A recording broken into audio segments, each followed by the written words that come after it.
11 leading Republican candidates for president are at their podiums. They are ready to face off. And if you've been watching this race, you know anything could happen over the next few hours. To viewers who are just joining us, welcome to the Air Force One Pavilion of the Ronald Reagan Presidential Library. Our thanks to the staff here, and especially to former First Lady Nancy Reagan for this impressive setting with Ronald Reagan's presidential plane as our backdrop. This debate is airing on CNN networks in the United States and around the world. It's also being broadcast on the Salem Radio Network. I know everyone is very eager to get started, but first, I want to explain the ground rules tonight. My name is Jake Tapper. I'll be the moderator. I will be joined in the questioning by Salem Radio Network talk show host Hugh Hewitt. He worked in the Reagan administration for 6 years. And by CNN's chief political correspondent, Dana Bash. I will ask follow-up questions. I will attempt to guide the discussion. Candidates, I will try to make sure each of you gets your fair share of questions. You'll have 1 minute to answer and 30 seconds for follow-ups and rebuttals. I'll give you time to respond if you have been singled out for criticism. Our viewers should know that we have timing lights that are visible to the candidates to warn them when their time is up. These 11 Republicans are positioned on the stage based on their ranking in recent national polls. Our goal for this evening is a debate, a true debate, with candidates addressing each other in areas where they differ, where they disagree on policy, on politics, on leadership. Now, let's begin. I'd like to invite each candidate to take 30 seconds to introduce him or herself to our audience. First to you, Senator Paul. Well, good evening, everyone. I'm an eye surgeon from Bowling Green, Kentucky. My wife, Kelly, and I have been married for nearly 25 years, and I spend my days defending the Constitution and the Bill of Rights. I think there's nothing more important than understanding that the Constitution restrains government, not the people. Thank you. I'm Mike Huckabee. I'm delighted to be on this stage with some remarkable fellow Republicans. None of us are a self-professed socialist. None of us on this stage are under investigation for the FBI because we destroyed government records or because we leaked secrets. I know that there are some in the Wall Street to Washington axis of power who speak of all of us contemptuously. But I'm here to say that I think we are, in fact, the A-team. We have some remarkable people. And in fact, not only are we the A-team, we even have our own Mr. T, who doesn't mind saying about others, you're a fool. And I'm delighted to be here with all of these guys and would put any of them in an administration that I led. Thank you very much.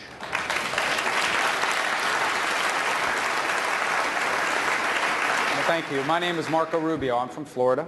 My wife Jeanette and I are the proud parent. We've been married 17 years and we're the proud parents of 4 children, 2 of whom were able to join us here this evening.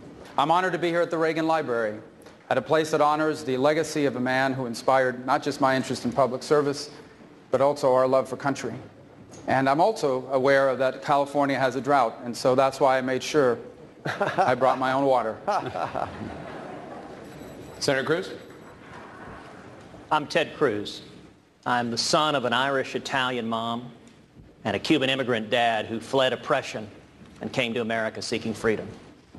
I'm a husband to my best friend Heidi, who's here tonight. I'm a dad to 2 little girls who are the loves of my life, Caroline and Catherine. If you're fed up with Washington, if you're looking for someone to stand up to career politicians in both parties, I'm the only one on this stage who has done that over and over again. And if we stand together, we can bring America back. Hi, I'm Ben Carson, and I'm a retired pediatric neurosurgeon. I'm here with my wife, Candy, of 40 years, and 2 of my sons and their wives.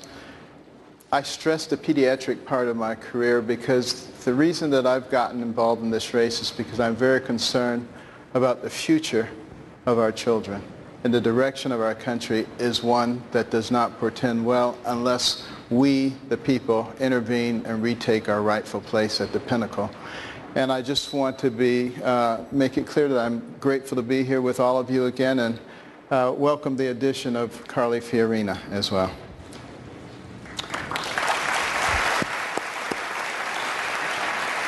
I'm Donald Trump. I wrote The Art of the Deal. I say not in a braggadocious way.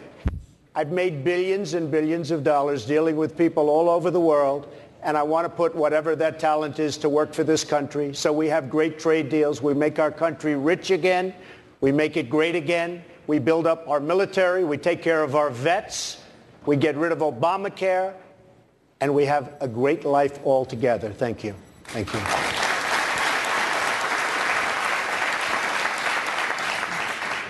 I'm Jeb Bush, and I believe America is on the verge of its greatest century, and I'm ready to lead.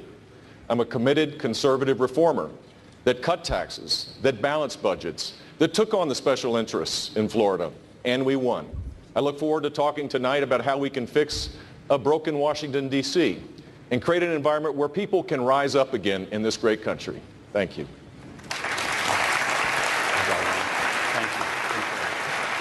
Good evening. I'm Scott Walker, and Tonette and I want to thank Mrs. Reagan and the Reagan Library for hosting us.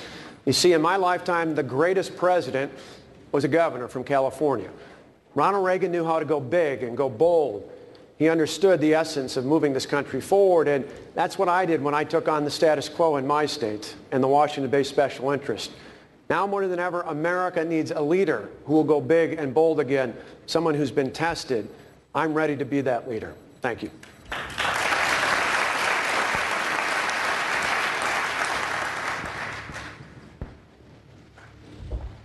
Good evening. My story, from secretary to CEO, is only possible in this nation and proves that every one of us has potential. My husband Frank, of 30 years, started out driving a tow truck for a family-owned auto body shop. We have come to a pivotal point in our nation's history where this nation's possibilities and potential are being crushed by a government grown so big, so powerful, so inept, so corrupt, and a political class that refuses to do anything about it. I am prepared to lead the resurgence of this great nation.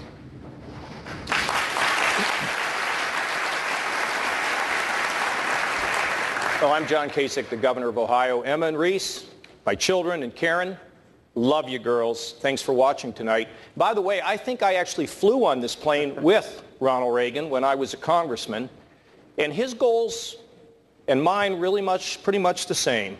Lift Americans, unify, give hope, grow America, and restore it is to that great shining city on a hill. Yes, he was a great one, and I learned much from watching him. The most important thing, hope to Americans, unify, lift everyone in America.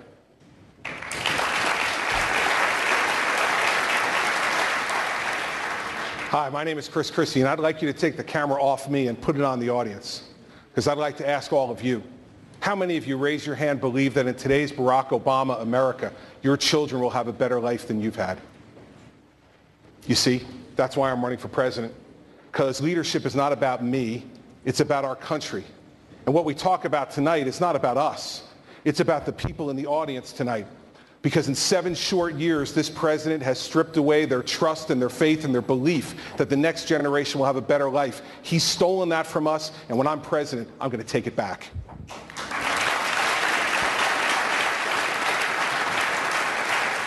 Thank you, one and all, for being here. There are many important policy issues facing our nation. We're going to get to many of them tonight, but I do want to start off with some current events in the news and also some of the comments that candidates have recently made on the campaign trail. Ms. Fiorina, I want to start with you. Fellow Republican candidate and Louisiana Governor Bobby Jindal has suggested that your party's frontrunner, Mr. Donald Trump, would be dangerous as president. He said he wouldn't want, quote, such a hothead with his finger on the nuclear codes. You as well have raised concerns about Mr. Trump's temperament. You've dismissed him as an entertainer. Would you feel comfortable with Donald Trump's finger on the nuclear codes? You know, I think Mr. Trump is a wonderful entertainer. He's been terrific at that business. I also think that one of the benefits of a presidential campaign is the character and capability, judgment and temperament of every single one of us is revealed over time and under pressure.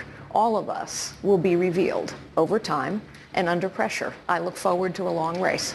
You didn't answer my question. Would you feel comfortable with Donald Trump's finger on the nuclear codes? It's an issue that one of your fellow candidates has raised. That's not for me to answer. It is for the voters of this country to answer. And I have a lot of faith in the common sense and good judgment of the voters of the United States of America.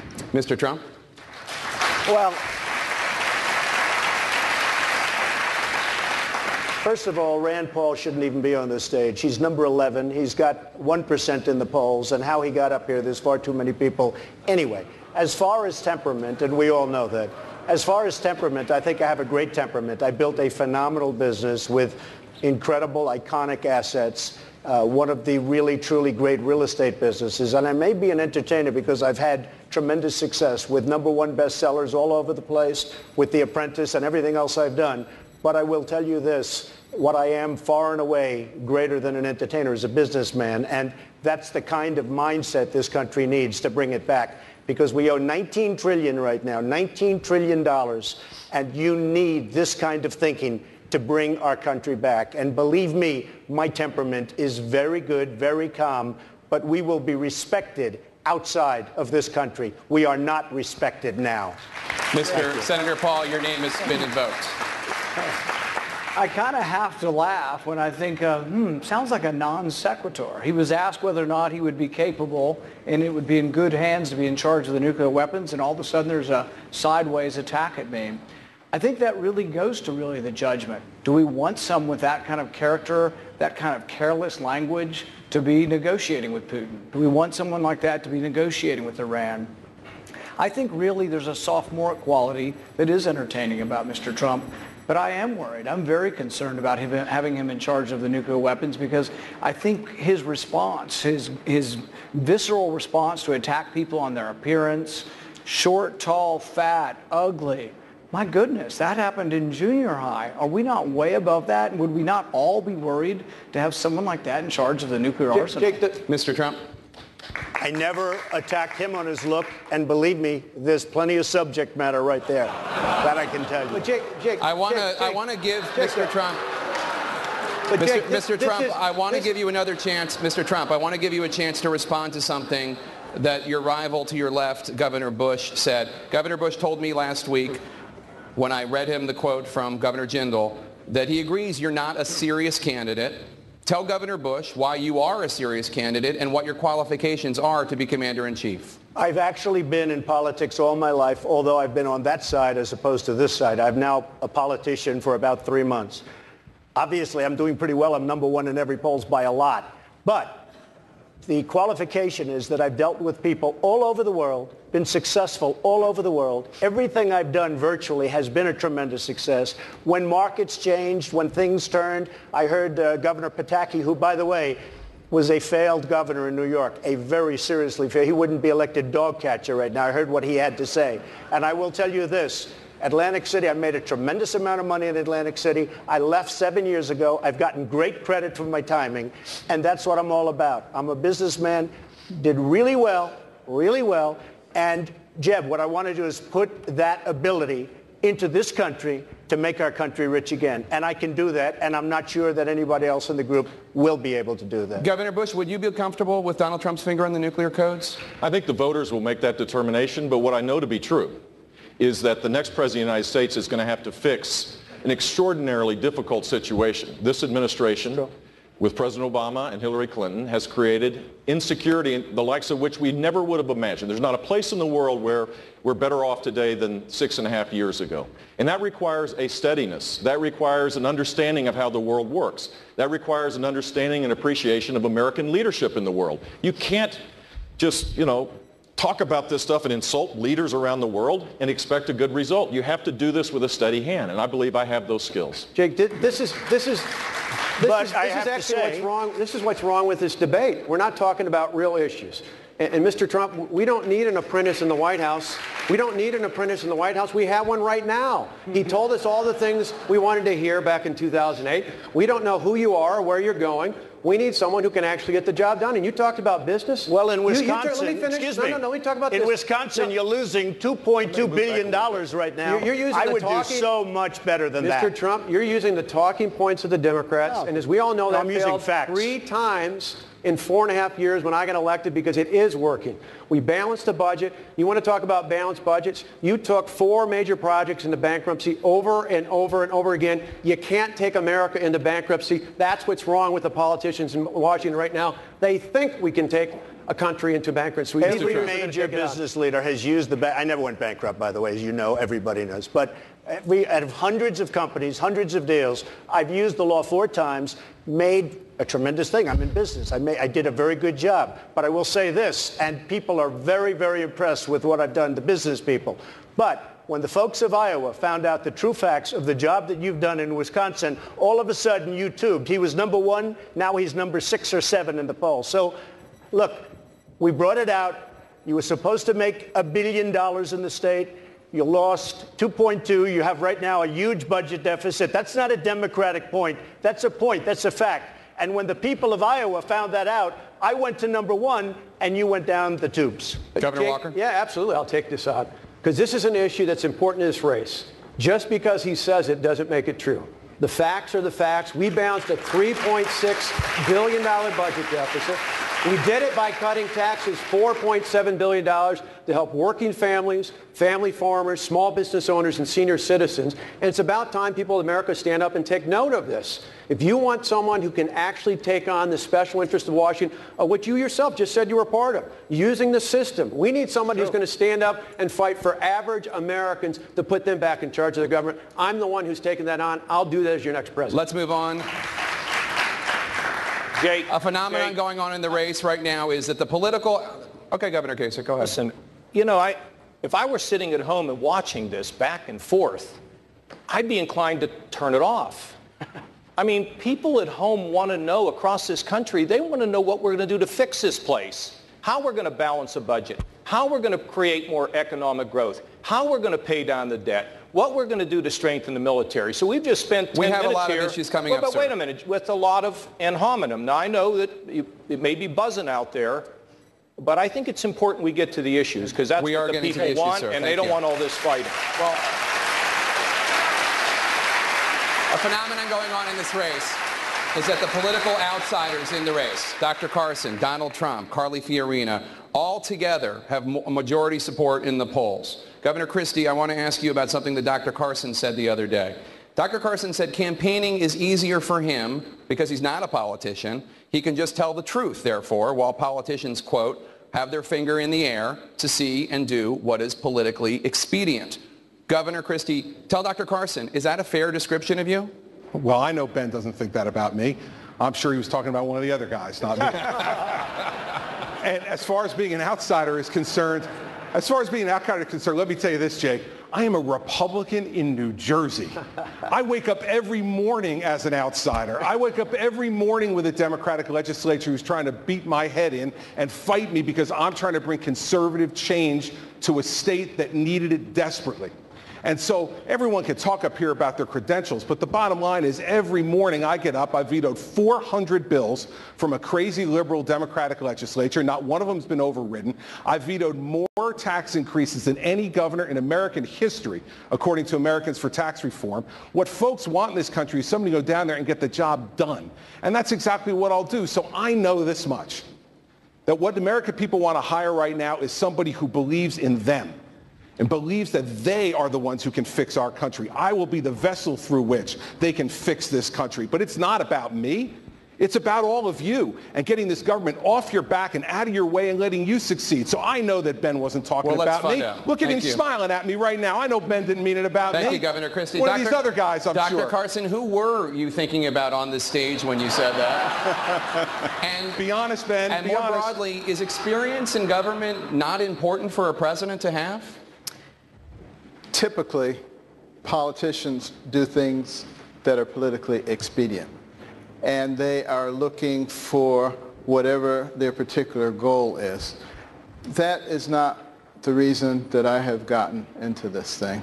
I am extraordinarily concerned about the direction of this country, the divisiveness that is going on, the fiscal irresponsibility, the failure to take a leadership position in the world. All of those things will lead to a situation where the next generation will not have a chance that we've had now. So I don't want to really get into describing who's a politician and who's not a politician, but I think the people have kind of made that decision for themselves already and will continue to do so as time goes on. Thank you, Dr. Carson. Jake, it wasn't me.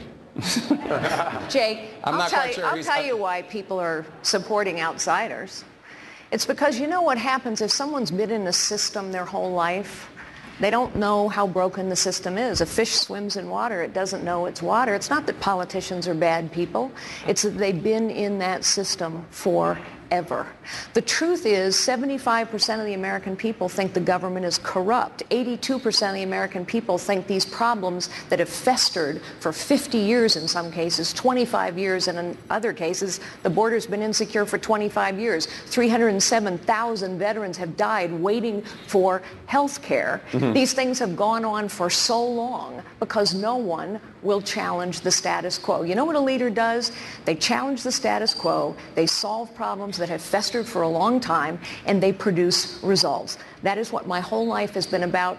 People know this is about far more than replacing a D with an R. This is about changing the system. Thank you. Thank you, Ms. Farina. Governor Bush, in addition to the fact that he's an outsider, one of the reasons Mr. Trump is a frontrunner, Republican voters say, is because they like the fact that he is not bought and paid for by wealthy donors.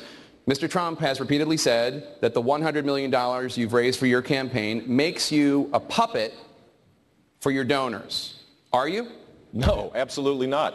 People are supporting me because I have a proven record of conservative leadership, where I cut taxes $19 billion over 8 years. We shrunk the state government workforce. We created a climate that led the nation in job growth 7 out of 8 years. We were one of 2 states to go to AAA bond rating. People know that we need principle-centered leadership, a disruptor to go to Washington, D.C. The one guy that had some special interest that I know of that tried to get me to change my views on something that was generous and gave me money was Donald Trump. He wanted casino gambling in Florida. I didn't want it. Yes, you did. Totally false. You wanted it, and you didn't get it because I was opposed to casino gambling before, during, and after. And that's not, I'm not going to be bought by anybody. I promise, if I wanted it, I would have gotten it. No way, Ben. Believe me. Nope. I know my people. Not even possible. I know my people.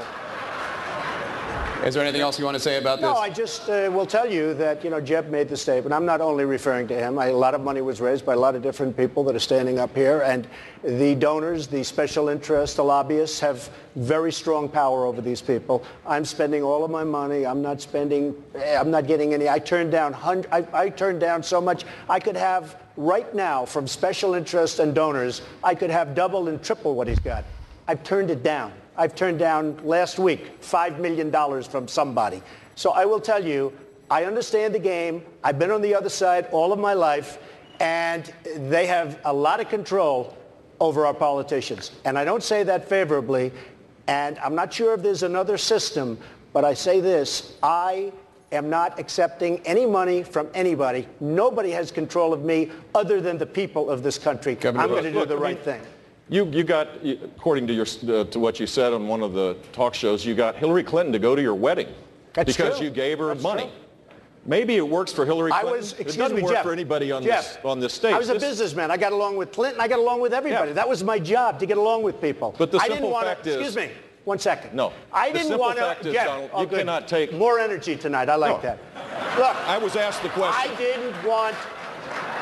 It was my obligation as a businessman, to my family, to my company, to my employees, to get along with all politicians. I got along with all of them, and I did a damn good job in doing it. Go ahead. So, he supports Pelosi. He supports Schumer. He supports Clinton. Got along with everybody. And when he asked Florida to have casino gambling, we said no. Wrong.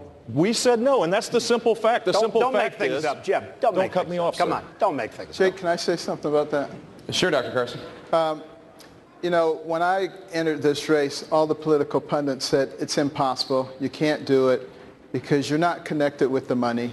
And there's no way that you can raise what you need in order to compete successfully. I, in no way, am willing to get in the bed with special interest groups or lick the boots of billionaires. I have said to the people, if they want me to do this, please get involved.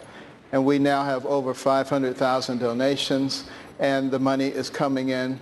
But the pundits forgot about one thing, and that is the people, and they are really in charge. Thank you, Dr. Carson. Let's move to Russia, if we could. Russia is sending troops and tanks into Syria right now to prop up a U.S. enemy, Bashar al-Assad. President Obama's incoming top general says, quote, Russia presents the greatest threat to our national security. Mr. Trump, you say you can do business with President Vladimir Putin. You say you will get along, quote, very well. What would you do right now if you were president to get the Russians out of Syria? All right, so number one, they have to respect you. He has absolutely no respect for President Obama. Zero. Syria is a mess. You look at what's going on with ISIS in there. Now think of this. We're fighting ISIS. ISIS wants to fight Syria. Why are we fighting ISIS in Syria? Let them fight each other and pick up the remnants. I would talk to him. I would get along with him. I believe, and I may be wrong, in which case I'd probably have to take a different path, but I would get along with a lot of the world leaders that this country is not getting along with. We don't get along with China. We don't get along with the heads of Mexico. We don't get along with anybody. And yet at the same time, they rip us left and right. They take advantage of us economically and every other way. We get along with nobody. I will get along, I think, with Putin, and I will get along with others. And we will have a much more stable world. So just to clarify, the only answer I heard to the question I asked is that you would reach out to Vladimir Putin and you would do what? I believe that I will get along. We will do, between that, Ukraine, all of the other problems, we won't have the kind of problems that our country has right now with Russia and many other nations. Senator Rubio, you've taken a very different approach to the question of Russia. You've called Vladimir Putin a, quote, gangster. Why would President Rubio's approach be more effective than President Trump's? Well, first of all, I have an understanding of exactly what it is Russia and Putin are doing, and it's pretty straightforward. He wants to reposition Russia once again as a geopolitical force. He himself said that the destruction of the Soviet Union, the fall of the Soviet Union, was the greatest geopolitical catastrophe of the 20th century. And now he's trying to reverse that. He's trying to destroy NATO. And this is what this is a part of. He is exploiting a vacuum that this administration has left in the Middle East. Here's what you're going to see in the next few weeks. The Russians will begin to fly combat missions in that region, not just targeting ISIS, but in order to prop up Assad. He will also then turn to other countries in the region and say, America is no longer a reliable ally, Egypt. America is no longer a reliable ally, Saudi Arabia. Begin to rely on us. What he is doing is he is trying to replace us as the single most important power broker in the Middle East, and this president is allowing it. That is what is happening in the Middle East. That's what's happening with Russia and every region. I want to bring in Carly Fiorina. Ms. Fiorina. Having met Vladimir Putin, if I may, having met Vladimir Putin, I wouldn't talk to him at all. We've talked way too much to him. What I would do immediately is begin rebuilding the Sixth Fleet.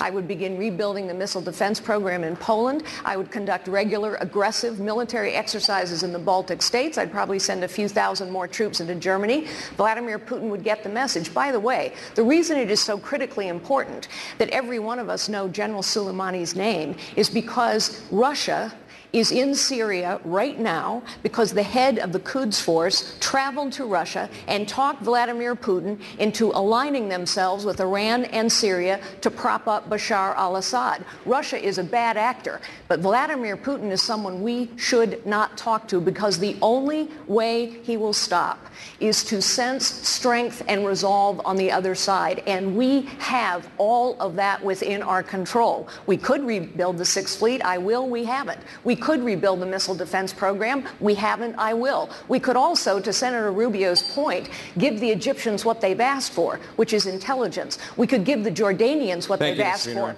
bombs and materiel. We have not supplied it. I will. We could arm the Kurds. They've been asking us for 3 years. All of this is within our control. Thank you, Ms. Fiorina.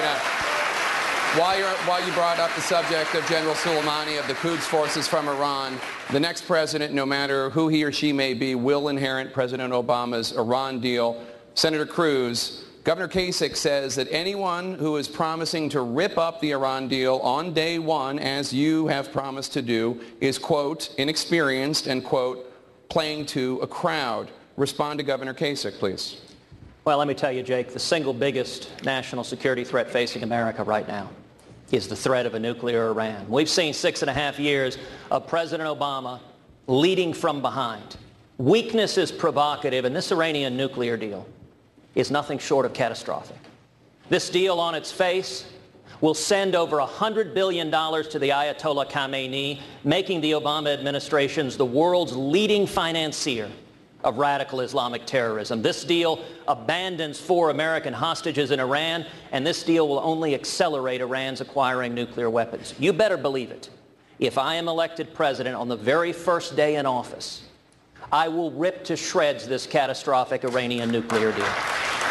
Why is that not, as Governor Kasich says, playing to the crowd and an example of you being inexperienced? Well, let's be clear when it comes to experience. What President Obama wants to do is he's run to the United Nations and he wants to use the United Nations to bind the United States and take away our sovereignty. Well, I spent 5.5 years as the Solicitor General of Texas, the lead lawyer for the state in front of the U.S. Supreme Court. And I went in front of the Supreme Court and took on the World Court in the United Nations in a case called Medellin versus Texas. And we won an historic victory saying the World Court in the UN has no power to bind the United States, and no president of the United States, Republican or Democrat, has the authority to give away our sovereignty. And so if there's anyone up here who would be bound by this catastrophic deal with Iran, they're giving up the core responsibility of commander-in-chief, and as president, I would never do that. Governor Kasich, did Senator Cruz just play to the crowd? Let me just say this. First of all, I think it's a bad agreement. I would never have done it. But you know, a lot of our problems in the world today is that we don't have the relationship with our allies. If we want to go everywhere alone, we will not have the strength as if we can rebuild our relationships with our allies. Now, this agreement, we don't know what's going to happen in 18 months. I served on the Defense Committee for 18 years. I've seen lots of issues in foreign affairs and in terms of global politics. You have to be steady. Now, if they cheat, we slap the sanctions back on. If they help Hamas and Hezbollah, we slap the sanctions back on. And if we find out that they may be developing a nuclear weapon, then the military option is on the table. We are stronger when we work with the Western civilization, our friends in Europe, and just doing it on our own, I don't think is the right policy. Thank you, Governor Kasich. I want to go to Senator Paul. I want to go to Senator Paul. Senator Paul, the White House is rolling out the red carpet next week for the president of China, President Xi. Governor Walker says that President Obama should cancel the state dinner because of China's currency manipulation and because of China's alleged cyber attacks against the United States. Is Governor Walker right? I think this goes back to essentially what we've been saying for the last 2 or 3 questions. Carly Fiorina also said, we're not going to talk with Putin. Well, think if Reagan had said that during the Cold War. We continued to talk with the Russians throughout the Cold War, which is much more significant than where we are now. Should we continue to talk with Iran? Yes. Should we cut up the agreement immediately? That's absurd. Wouldn't you want to know if they've complied? Now, I'm going to vote against the agreement because I don't think there's significant leverage, but it doesn't mean that I would immediately not look at the agreement and cut it up without looking to see whether Iran is complying. The same goes with China. I don't think we need to be rash. I don't think we need to be reckless. And I think we need to leave lines of communication open. Often we talk about whether we should be engaged in the world or disengaged in the world. And I think this is an example of some who want to isolate us actually and not be engaged. We do need to be engaged with Russia. It doesn't mean we give them a free pass or China a free pass.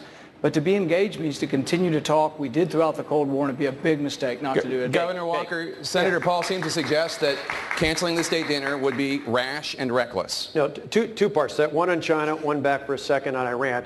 When it comes to China, why would we be giving an official state visit to a country that's been involved in a massive cyber attack against the United States? That's not just a visit. That's a 21-gun salute in the South Lawn of the White House. It just doesn't make any sense. If we're ever going to send a message to them, wouldn't this be the time when they issued this sort of massive attack against us? And Jake, for the question, I was one of the first ones to call for terminating the bad deal with Iran on day one. The president came after me and said, I need to bone up. You know, the president who called ISIS the JV squad said, I need to bone up. The reality is it's a bad deal on day one, and it's a bad deal because this president has allowed Iran to go closer and closer. I'd love to play cards with this guy because Barack Obama folds on everything with Iran. We need a leader who's going to stand up and actually show some teeth. Governor Bush, your father was the chief diplomatic envoy to China back when Nixon opened relations to China. Is Scott Walker's approach the right one, canceling the state dinner? No, I don't think so, but we need to be strong against China. We should use offensive tactics as it relates to cybersecurity to send a deterrent signal to China. There should be stiffer sanctions than what President Obama has proposed.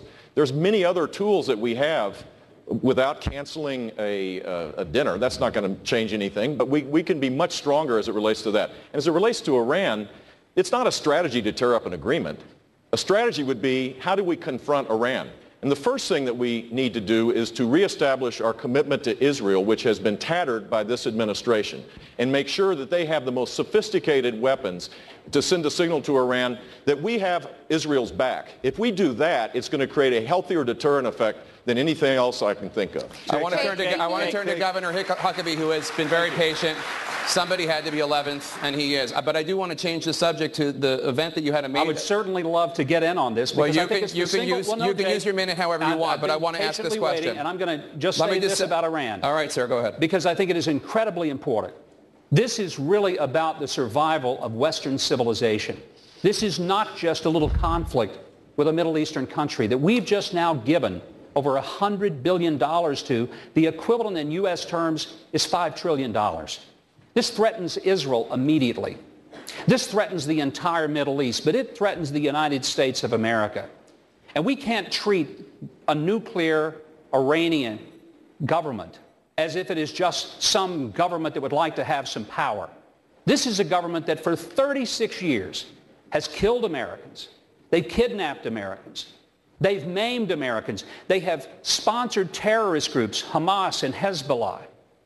And they threaten the very essence of Western civilization. To give them this agreement that the president treats like the Magna Carta, but the Iranians treat it like it's toilet paper. And we must simply make it very clear that the next president, one of us on this stage, will absolutely not honor that agreement and will destroy it and will be tough with Iran, because otherwise we put every person in this world in a very dangerous place. Jake, okay. I'd like a rebuttal. We're going to turn now to Hugh Hewitt from Salem Radio Network. Thank you, Jake. Mr. Trump, yes. 2 years ago, President Obama drew a red line that the Syrian dictator Bashar Assad crossed. President Obama threatened to strike. He did not. His knees buckled. We now have 4 million refugees. Syria is a living hell. And he turned to the Congress for the authority to back him up. You have 3 senators to your right who said no. Do they bear responsibility for this refugee crisis? And what would you have done when Bashar Assad crossed that line? Number one, I wouldn't have drawn the line, but once he drew it, he had no choice but to go across. They do bear some responsibility, but I think he probably didn't do it not for that reason. Somehow he just doesn't have courage. There's something missing from our president. Had he crossed the line and really gone in with force and done something to Assad, if he had gone in you with tremendous force, you wouldn't have millions of people displaced all over the world. How much responsibility, Mr. Trump, did the senators hold? I think they had a responsibility, absolutely. I think we have 3 of them here. Senator Rubio? I think they had a responsibility, yes. Let me tell you, we have zero responsibility, because let's remember what the president said. He said the attack that he was going to conduct was going to be a pinprick. Well, the United States military was not built to conduct pinprick attacks. If the United States military is going to be engaged by a commander-in-chief, it should only be engaged in an endeavor to win. And we are not going to authorize use of force if you're not putting men and women in a position where they can win. And quite frankly, people don't trust this president as commander-in-chief because of that. Senator Paul.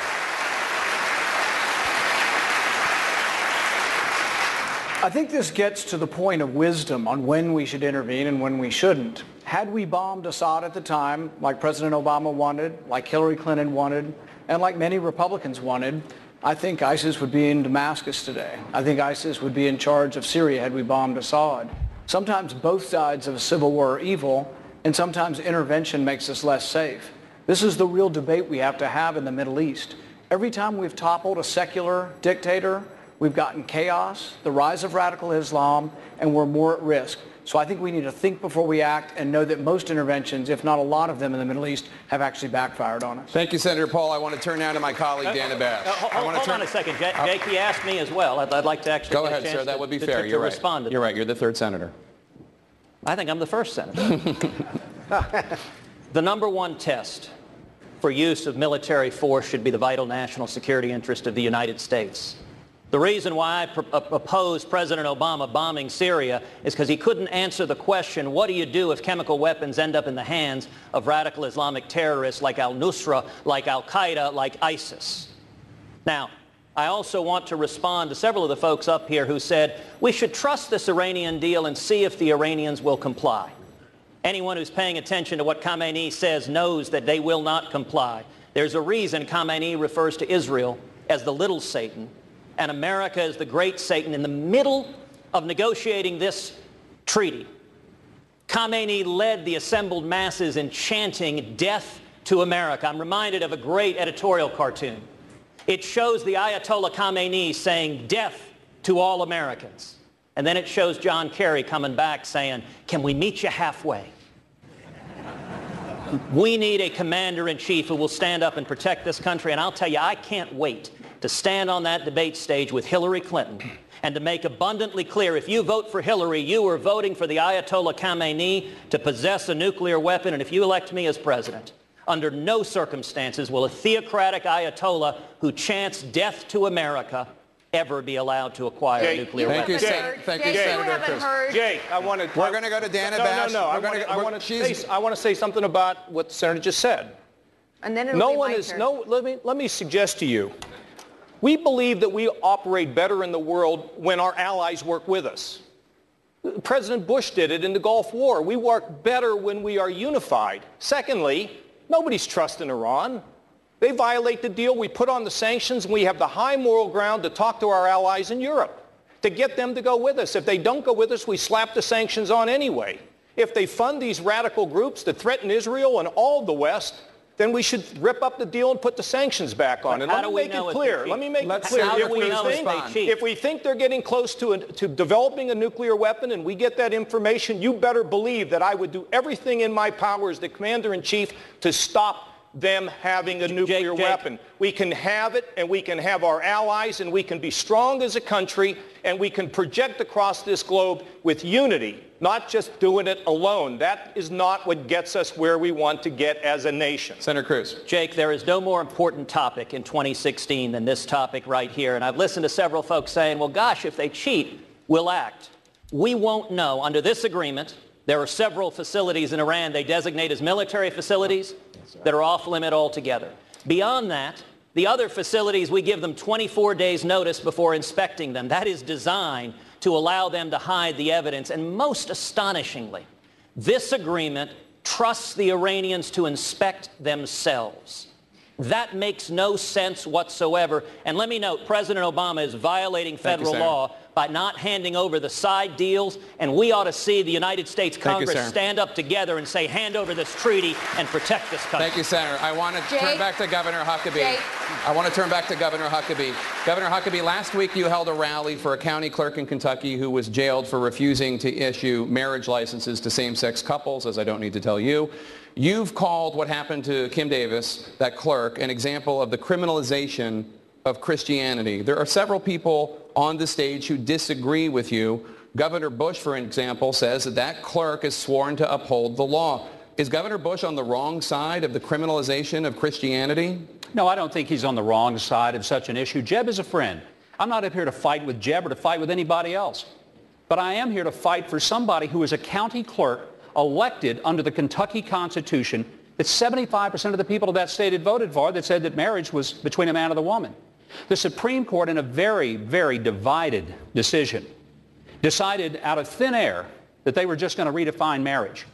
It's a decision that the other justices in dissent said they didn't have, and there wasn't a constitutional shred of capacity for them to do it. I thought that everybody here passed ninth grade civics. The courts cannot legislate. It's what Roberts said, but heck, it's what we learned in civics. The courts can't make a law. They can interpret one. They can review one. They can't implement it. They can't force it. But here's what happened. Because the courts just decided that something was going to be, and people relinquished it, and the other two branches of government sat by silently, I thought we had three branches of government. They were all equal to each other. We had separation of powers, and we had checks and balances. If the court can just make a decision and we just all surrender to it, we have what Jefferson said was judicial tyranny. The reason that this is a real issue that we need to think about. Thank you, Governor. No, let me finish this one thought, Jake. I haven't gotten that much time, so I'm going to take just what little I can here. We made accommodation to the Fort Hood shooter to let him grow a beard. We made accommodations to the detainees at Gitmo. I've been to Gitmo, and I've seen the accommodations that we made to the Muslim detainees who killed Americans. You're telling me that you cannot make an accommodation for an elected Democrat county clerk from Rowan County, Kentucky? What else is it other than the criminalization of her faith and the exaltation of the faith of everyone else who might be a Fort Hood shooter or a detainee at Gitmo? Well, I'm not telling you that, Governor, but Governor Bush is because he disagrees. He thinks that Kim Davis swore to uphold the law. You disagree. You're not. You don't believe I think that? you're not stating my views right. Okay, please do. I think there needs to be accommodation for someone acting on their faith. Religious conscience is a first freedom. It's a powerful part of our Bill of Rights. And in a big, tolerant country, we should respect the rule of law, allow people in this country. I was opposed to the decision, but you can't just say, well, gays can't get married now. But this woman, there should be some accommodation for her conscience, just as there should be for people that are florists that don't want to participate in weddings, or bakers. A great country like us should find a way to have accommodations for people so that we can solve this problem in the right way. This should be solved at the local level. You did, and so we do agree. Mike, well, I was Governor, you said, Mr. Tapper here. Governor, you said, quote, she is sworn to uphold the law. She is, and so if she, based on conscience, can't sign that marriage license, then there should be someone in her office to be able to do it. And if the law needs to be changed in the state of Kentucky, which is what she's advocating, it should be changed. Let me go to my colleague Dana Bash, who has a question. Governor Kasich, Senator Cruz is so committed to stripping federal funds from Planned Parenthood that it could result in shutting down the federal government in just about 2 weeks. Do you agree with Senator Cruz's tactic? Well, I agree that we should defund Planned Parenthood. I don't know many people in America that don't think that we should. And in my state, we're trying to figure out how to get it done because we are threatened with the federal government taking all of our Medicaid money away. I think there's a way to get this done by giving governors the ability to be able to act to defund Planned Parenthood. But when it comes to closing down the federal government, we got to be very careful about that. When we shut the government down, if we have a chance of success and it's a great principle, yes, the President of the United States is not going to sign this. And all we're going to do is shut the government down, and then we're going to open it up, and American people are going to shake their heads and say, what's the story with these Republicans? So I think there is a way to get to cutting off the funding for Planned Parenthood. I was in the Congress for 18 years, balanced the budget, cut taxes, got it done, changed welfare, went around the president to get welfare reform done. There are ways to do it without having to shut the government down, but I'm sympathetic to the fact that we don't want this organization to get funding, and the money ought to be reprogrammed for family planning in other organizations that don't support this tactic. But I would not be for shutting the government down because I don't think it's going to work out. Thank you. Senator Cruz, I would just add that on this stage not that long ago, Senator Graham said that this tactic that you're pushing would tank the Republicans' ability to win in 2016. Well, let me tell you, Dan, number one, I'm proud to stand for life. These Planned Parenthood videos are horrifying. I would encourage every American to watch these videos. See senior Planned Parenthood officials callously, heartlessly bartering and selling the body parts of human beings. And then ask yourself, are these my values? These are horrifying. On these videos, Planned Parenthood also essentially confesses to multiple felonies. It is a felony with 10 years jail term to sell the body parts of unborn children for profit. That's what these videos show Planned Parenthood doing. Absolutely. We shouldn't be sending $500 million of taxpayer money to funding an ongoing criminal enterprise. And I'll tell you, the fact that Republican leadership in both houses has begun this discussion by preemptively surrendering to Barack Obama and saying we'll give in because Obama threatens a veto. You know, Obama's committed to his principles, his liberal principles. He will fight for them. He says, I will veto any budget that doesn't fund Planned Parenthood, and Republicans surrender. We need to stop surrendering and start standing for our principles. Thank you, Senator. Thank you, Senator. Governor, I want to go to you. Is it what Senator Cruz says, a surrender by Republicans? No, what I can tell you is this. We didn't surrender in New Jersey 6 years ago as the brand new first ever pro-life governor of New Jersey since Roe versus Wade. I defunded Planned Parenthood, and I've vetoed Planned Parenthood funding now 8 times in New Jersey. Since the day I walked in as governor, Planned Parenthood has not been funded in New Jersey. We've stood up, and every one of those vetoes has been sustained. But here's the problem. We're fighting with each other up here. We agree. Let's ask Hillary Clinton. She believes in the systematic murder of children in the womb to preserve their body parts, Dana, in a way that maximizes their value for sale for profit. It is disgusting, and the American people need to hear it. We shouldn't be fighting with each other. She's the real opponent. She's the real problem. Governor, the reality is in just 2 weeks' time, we are going to be facing a question about whether or not it's enough to shut down the government to make that statement because there's still a Democrat in the White House. Do you oppose it or support it? I'll tell you what I'd be willing to fight for. Why haven't we put tax reform on the president's desk? So we could simplify this tax system. Yes or no, it's really important, Dana. We got to talk about what we would be willing to shut down for. Why don't we put tax reform on this president's desk and make him veto it if that's what he wants to do? Why haven't we repealed and replaced Obamacare? Make him veto if that's what he wants to do. And why don't we do the same thing with Planned Parenthood? We elected a Republican Congress to do this, and they should be doing it, and they're not, and they're giving the president a pass. Dana, I'd like One more time. I'm sorry, I just want to get an answer. I put it in the list, Dana. Okay. We should be doing these things and forcing the president to take action. So you would support Let's force him to do what he says he's going to do. Dana, now, I don't know whether he'll do it or not, but let's force him to do it. Dana, I'd like to link these two issues, both of which are incredibly important, Iran and Planned Parenthood. One has something to do with the defense of the security of this nation. The other has something to do with the defense of the character of this nation. You have not heard a plan about Iran from any politician up here. Here's my plan. On day one in the Oval Office, I will make 2 phone calls. The first to my good friend Bibi Netanyahu to reassure him we will stand with the state of Israel. The second to the supreme leader to tell him that unless and until he opens every military and every nuclear facility to real anytime, anywhere inspections by our people, not his, we, the United States of America, will make it as difficult as possible to move money around the global financial system. We can do that. We don't need anyone's cooperation to do it. And every ally and every adversary we have in this world will know that the United States of America is back in the leadership business, which is how we must stand with our allies. As regards Planned Parenthood, anyone who has watched this videotape, I dare Hillary Clinton, Barack Obama to watch these tapes. Watch a fully formed fetus on the table, its heart beating, its legs kicking, while someone says we have to keep it alive to harvest its brain. This is about the character of our nation. And if we will not stand up and force President Obama to veto this bill, shame on us.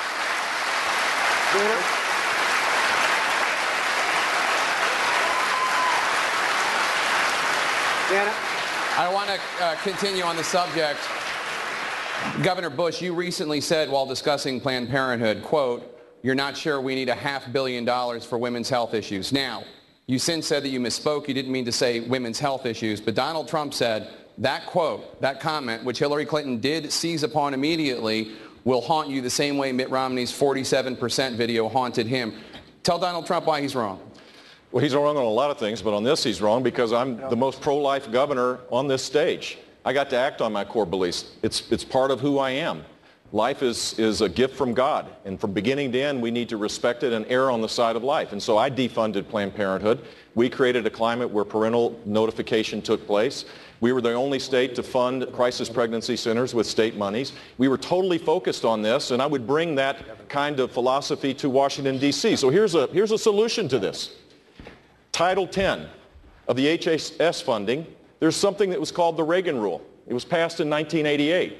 And in that rule, it was defined, and the courts approved this, that a Planned Parenthood, you couldn't separate the money between the actual abortion procedures, and there are 330,000 abortions that take place in this clinic, and their promotion of it. He interpreted it the right way. The courts ruled in his favor, and Planned Parenthood did not get funding during that time until President Clinton came in.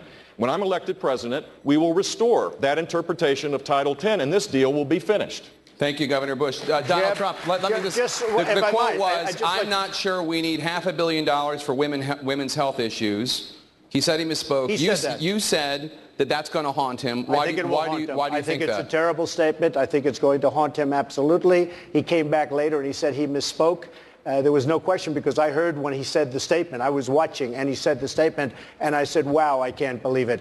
I will take care of women. I respect women. I will take care of women. One thing we will say, and I would like to get back to the Iran situation. We're talking about Iran. The agreement was terrible. It was incompetent. I've never seen anything like it. One of the worst contracts of any kind I've ever seen. And nobody ever mentions North Korea, where you have this maniac sitting there, and he actually has nuclear weapons, and somebody better start thinking about North Korea and perhaps a couple of other places, but certainly North Korea. And Ted and I have spoken. A lot of us have spoken. We're talking about Iran. They're bad actors. Bad things are going to happen. But in the meantime, you have somebody right now in North Korea who's got nuclear weapons and who is saying almost every other week, I'm ready to use them, and we don't even mention it.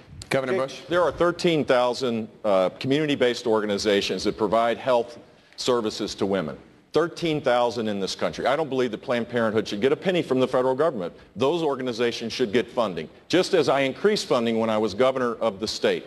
That's the way you do this, is you improve the condition for people. And Donald, when I was governor, we also increased the opportunities for women.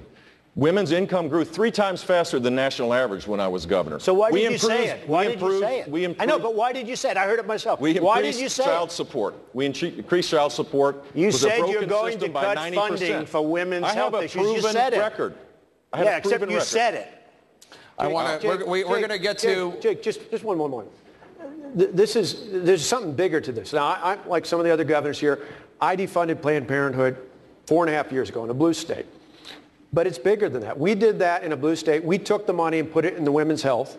So we did exactly what we're talking about here. But I think the bigger issue here is we should be able to do this nationally. And this is precisely why so many Republicans are upset with Washington. They see the House and they see the Senate and say, why can't we pass this? Why can't we defund Planned Parenthood in a spending bill? Forget about the 60-vote rule. There's no reason, and the Constitution doesn't call for 60 votes. Pass it with 51 votes. Put it on the desk of the president. Thank you, Governor. And go forward and actually make a point. Thank you, Governor. This is why people are upset with Washington. We're going to get to many of these issues. We're still in the first block, believe it or not. We're going to get to many of these issues. But before we end this block, Ms. Fiorina, I do want to ask you about this. In an interview last week in Rolling Stone magazine, Donald Trump said the following about you, quote, "Look at that face. Would anyone vote for that? Can you imagine that, the face of our next president?" Mr. Trump later said he was talking about your persona, not your appearance. Please feel free to respond what you think about his persona. You know, it's interesting to me. Mr. Trump said that he heard Mr. Bush very clearly and what Mr. Bush said. I think women all over this country heard very clearly what Mr. Trump said.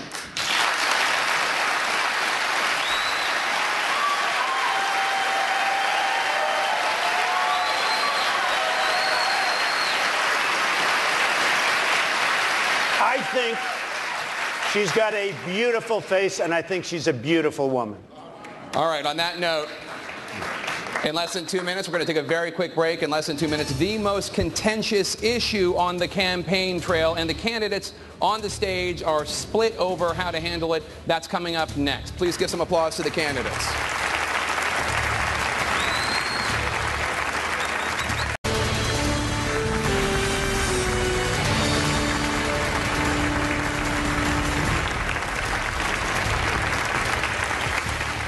Welcome to CNN's Republican presidential debate. No topic perhaps has been more combustible in this campaign than the issue of immigration. Mr. Trump, you have called for deporting every undocumented immigrant. Governor Christie has said, quote, "There are not enough law enforcement officers, local, county, state, and federal, combined to forcibly deport 11 to 12 million people." Tell Governor Christie how much your plan will cost and how you will get it done. Correct. First of all, I want to build a wall that works. So important, and it's a big part of it. Second of all, we have a lot of really bad dudes in this country from outside, and I think Chris knows that maybe as well as anybody. They go, if I get elected, first day, they're gone. Gangs all over the place, Chicago, Baltimore, no matter where you look. We have a country based on laws. I will make sure that those laws are adhered to. These are illegal immigrants. I don't think you'd even be asking this question if I didn't run. Because when I ran, and I brought this up at my opening remarks at Trump Tower, I took heat like nobody has taken heat in a long time. And then they found out with the killing of Kate from San Francisco and so many other crimes, they found out that I was right. And most people, many people, apologized to me. I don't think you'd even be talking about illegal immigration if it weren't for me. So we have a country of laws. They're going to go out, and they'll come back if they deserve to come back. If they've had a bad record, if they've been arrested, if they've been in jail, they're never coming back. We're going to have a country again. Right now, we don't have a country, we don't have a border, and we're going to do something about it. And it can be done with proper management, and it can be done with heart. Governor Christie, you and I have talked about this in an interview. You say that his big wall, his plan to deport 11 to 12 million undocumented immigrants, it sounds great, but it's never going to happen. Tell him why you're skeptical of his plans. Well, first off, Jake, I don't yield to anybody on how to enforce the law. I'm the only person on the stage who spent 7 years as the United States Attorney after September 11th. And I know how to do this. The fact is, though, that for 15,000 people a day to be deported every day for 2 years is an undertaking that almost none of us could accomplish given the current levels of funding and the current number of law enforcement officers. But here's what we need to do, and I think this is where Donald is absolutely right. What we need to do is to secure our border, and we need to do it with more than just a wall. We need to use electronics, we need to use drones, we need to use FBI, DA, and ATF, and yes, we need to take the fingerprint of every person who comes into this country on a visa, and when they overstay their visa, we need to tap them on the shoulder and say, you have overstayed your welcome, you are taking advantage of the American people, it's time for you to go. If we had that kind of system in place, we wouldn't have the 11 million people we have now. Thank you, Governor Christie. By the way, I agree with what Chris is saying, but I will say this. Illegal immigration is costing us more than $200 billion a year, just maintaining what we have. I want to bring in Dr. Carson because he, too, has been skeptical of your plan to immediately deport 11 to 12 million illegal immigrants. He said, quote, people who say that have no idea what this entails. Why do you say that, Dr. Carson? Well, first of all, recognize that we have an incredible illegal immigration problem. I was down in Arizona a few weeks ago at the border. I mean, the fences that were there were not manned. And those are the kind of fences when I was a kid that would barely slow us down. So I don't see any purpose in having that. Now what we need to do is look at something that actually works. Yuma County, Arizona, they stopped 97% of the illegal immigration through there. They put in a double fence with a road so that there was quick access by the enforcement people. If we don't seal the border, the rest of the stuff really doesn't matter. It's kind of ridiculous, all the other things that we talk about. We have the ability to do it. We don't have the will to do it. There was one area where they had cut a hole in the fence, and to prepare it, they put a few strands of barbed wire across. Well, the photographers who were there with us, they wanted to photograph us from the side of the Mexicans, and they went through there, and they were not physically fit people, and they took their cameras and things with them and shot us from the other side. That's how easy it is to get across. And the drugs, I mean, it goes on and on and on. ICE tells them to release these people. 67,000 criminals released onto our property. It's ridiculous. With all due respect, Dr. Carson, you said about Donald Trump's plan to immediately deport 11 to 12 million undocumented immigrants. People who say that have no idea what this entails. Why not? Well, I have also said if anybody knows how to do that, that I would be willing to listen. And if they can, specify exactly how that's going to be done and what the costs, and it sounds reasonable, then I think it's worth discussing. But let's continue the conversation about illegal immigration with Dana Bash. Governor Bush, Mr. Trump has suggested that your views on immigration are influenced by your Mexican-born wife. He said that, quote, if my wife were from Mexico, I think I would have a soft spot for people from Mexico. Did Mr. Trump go too far in invoking your wife? He did. He did. You're proud of your family, just as I am. Correct. To subject my wife into the middle of a raucous political conversation was completely inappropriate, and I hope you apologize for that, Donald. Well, I have to tell you, I hear phenomenal things. I hear your wife is a lovely woman. She is. I She's don't fantastic. know her, and this she is a total absolutely the love of my life, and she's right here, and why don't you apologize for her? No, I won't right do that now. Because I said nothing wrong, but I do hear she's a lovely woman. So here's the deal. My wife is a Mexican-American. She's an American by choice. She loves this country as much as anybody in this room. And she wants a secure border, but she wants to embrace the traditional American values that make us special and make us unique. We're at a crossroads right now. Are we going to take the Reagan approach, the hopeful, optimistic approach, the approach that says that you come to our country legally, you pursue your dreams with a vengeance, you create opportunities for all of us, or the Donald Trump approach? The approach that says that everything is bad, that everything is coming to an end. Mr. Trump. I'm Jeb on the Reagan said side of this. that they come into our country as an act of love. With all of the problems that we have in so many instances, we have wonderful people coming in, but with all of the problems, this is not an act of love. He's weak on immigration, by the way, in favor of Common Core, which is also a disaster, but weak on immigration, he doesn't get my vote. Dana, with all due respect to Mr. Trump, immigration did not come up in 2016 because Mr. Trump brought it up. We talked about it in 2012. We talked about it in 2008. We talked about it in 2004. We have been talking about it for 25 years. This is why people are tired of politicians. We're going to come to you. I just want to get Governor Bush a chance to respond to what Mr. Trump said. Look, first of all, I wrote a book about this 4 years ago now. And I laid out a comprehensive conservative approach for immigration reform. And it does require securing the border. No one disagrees with that. But to build a wall and to deport people 500,000 a month would cost hundreds of billions of dollars, Donald. Hundreds of billions of dollars. It would destroy community life. It would tear families apart. And it would send a signal to the rest of the world that the United States values that are so important for our long-term success no longer matter in this country. As I said, we are spending $200 billion. We are spending $200 billion a year on maintaining what we have. We will move them out. The great ones will come back. The good ones will come back. They'll be expedited. They'll be back. They'll come back legally. We'll have a country. They'll come back legally. Okay, on that note, you have criticized Governor Bush for speaking Spanish on the campaign trail. You said, quote, he should really set an example by speaking English in the United States. What's wrong with speaking Spanish? Well, I think it's wonderful and all, but I did it a little bit half-heartedly, but I do mean it to a large extent. We have a country where to assimilate, you have to speak English. And I think that where he was and the way it came out didn't sound right to me. We have to have assimilation. To have a country, we have to have assimilation.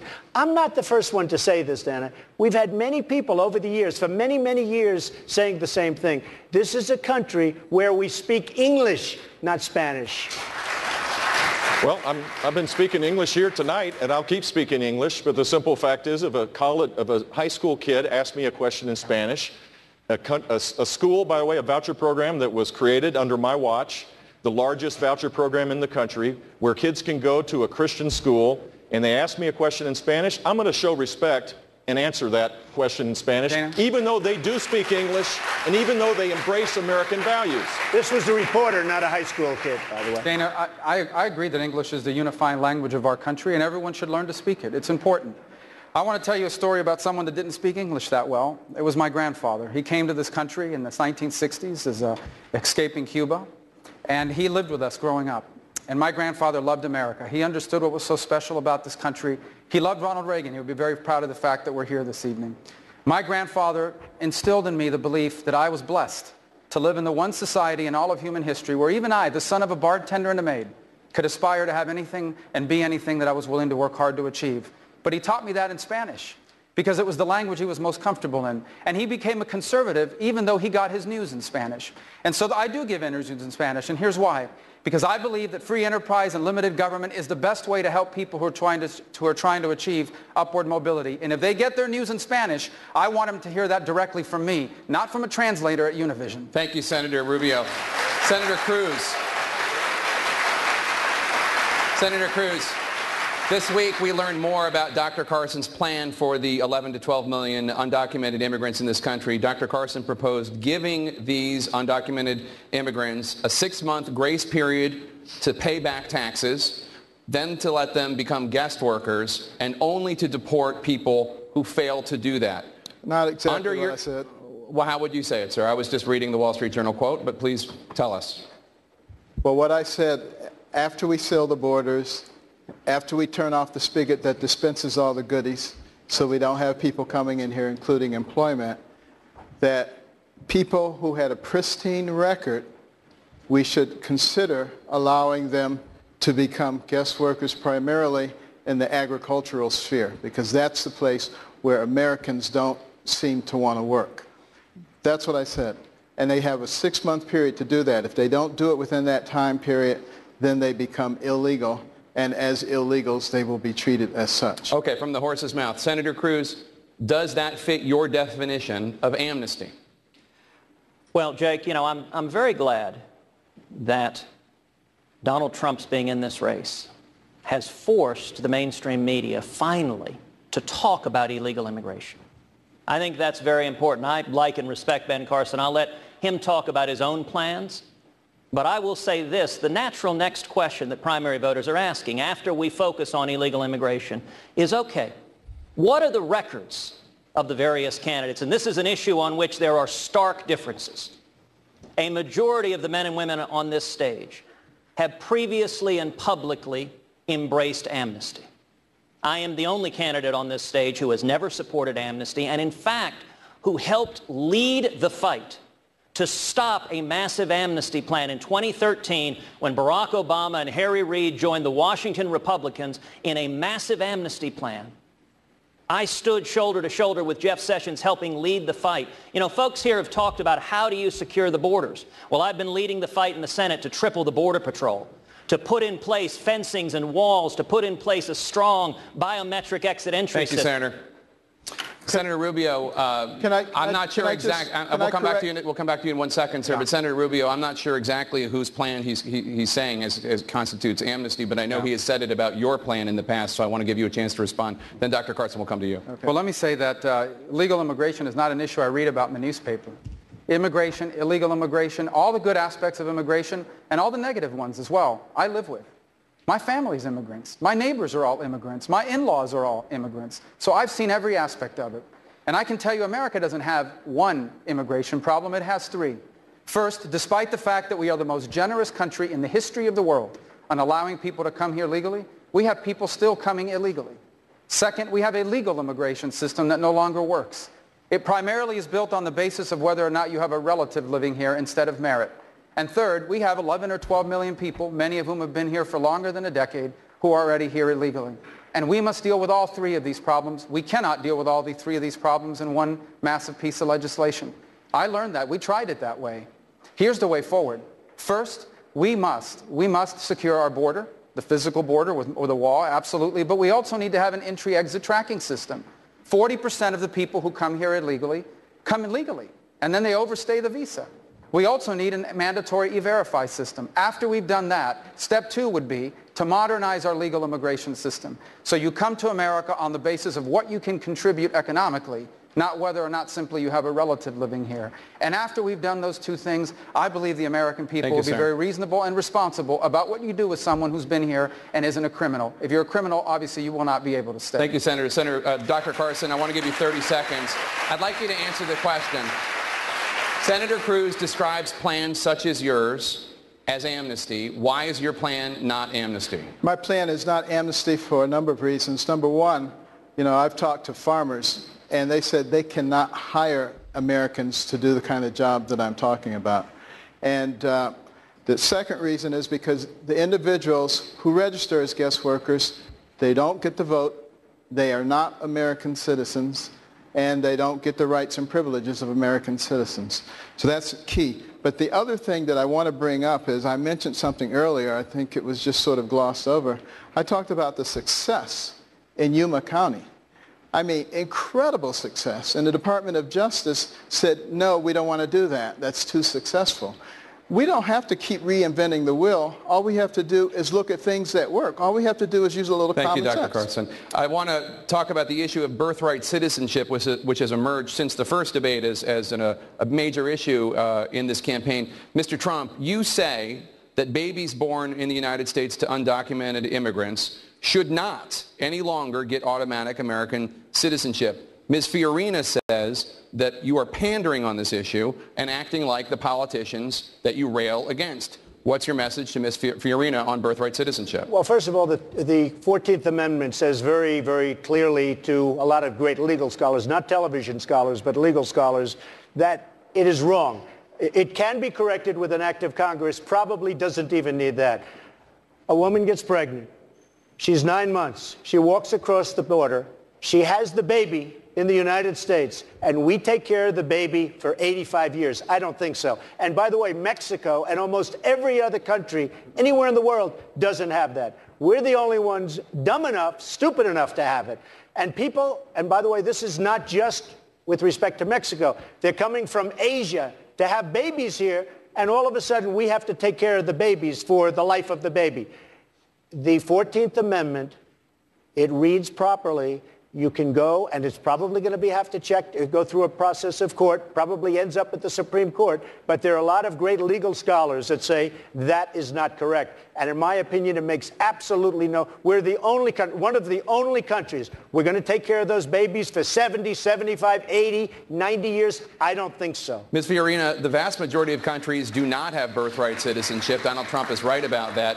Why is it pandering when he says this? First, let me say we have just spent a good bit of time discussing as Republicans how to solve this problem. I would ask your audience at home to ask a very basic question. Why have Democrats not solved this problem?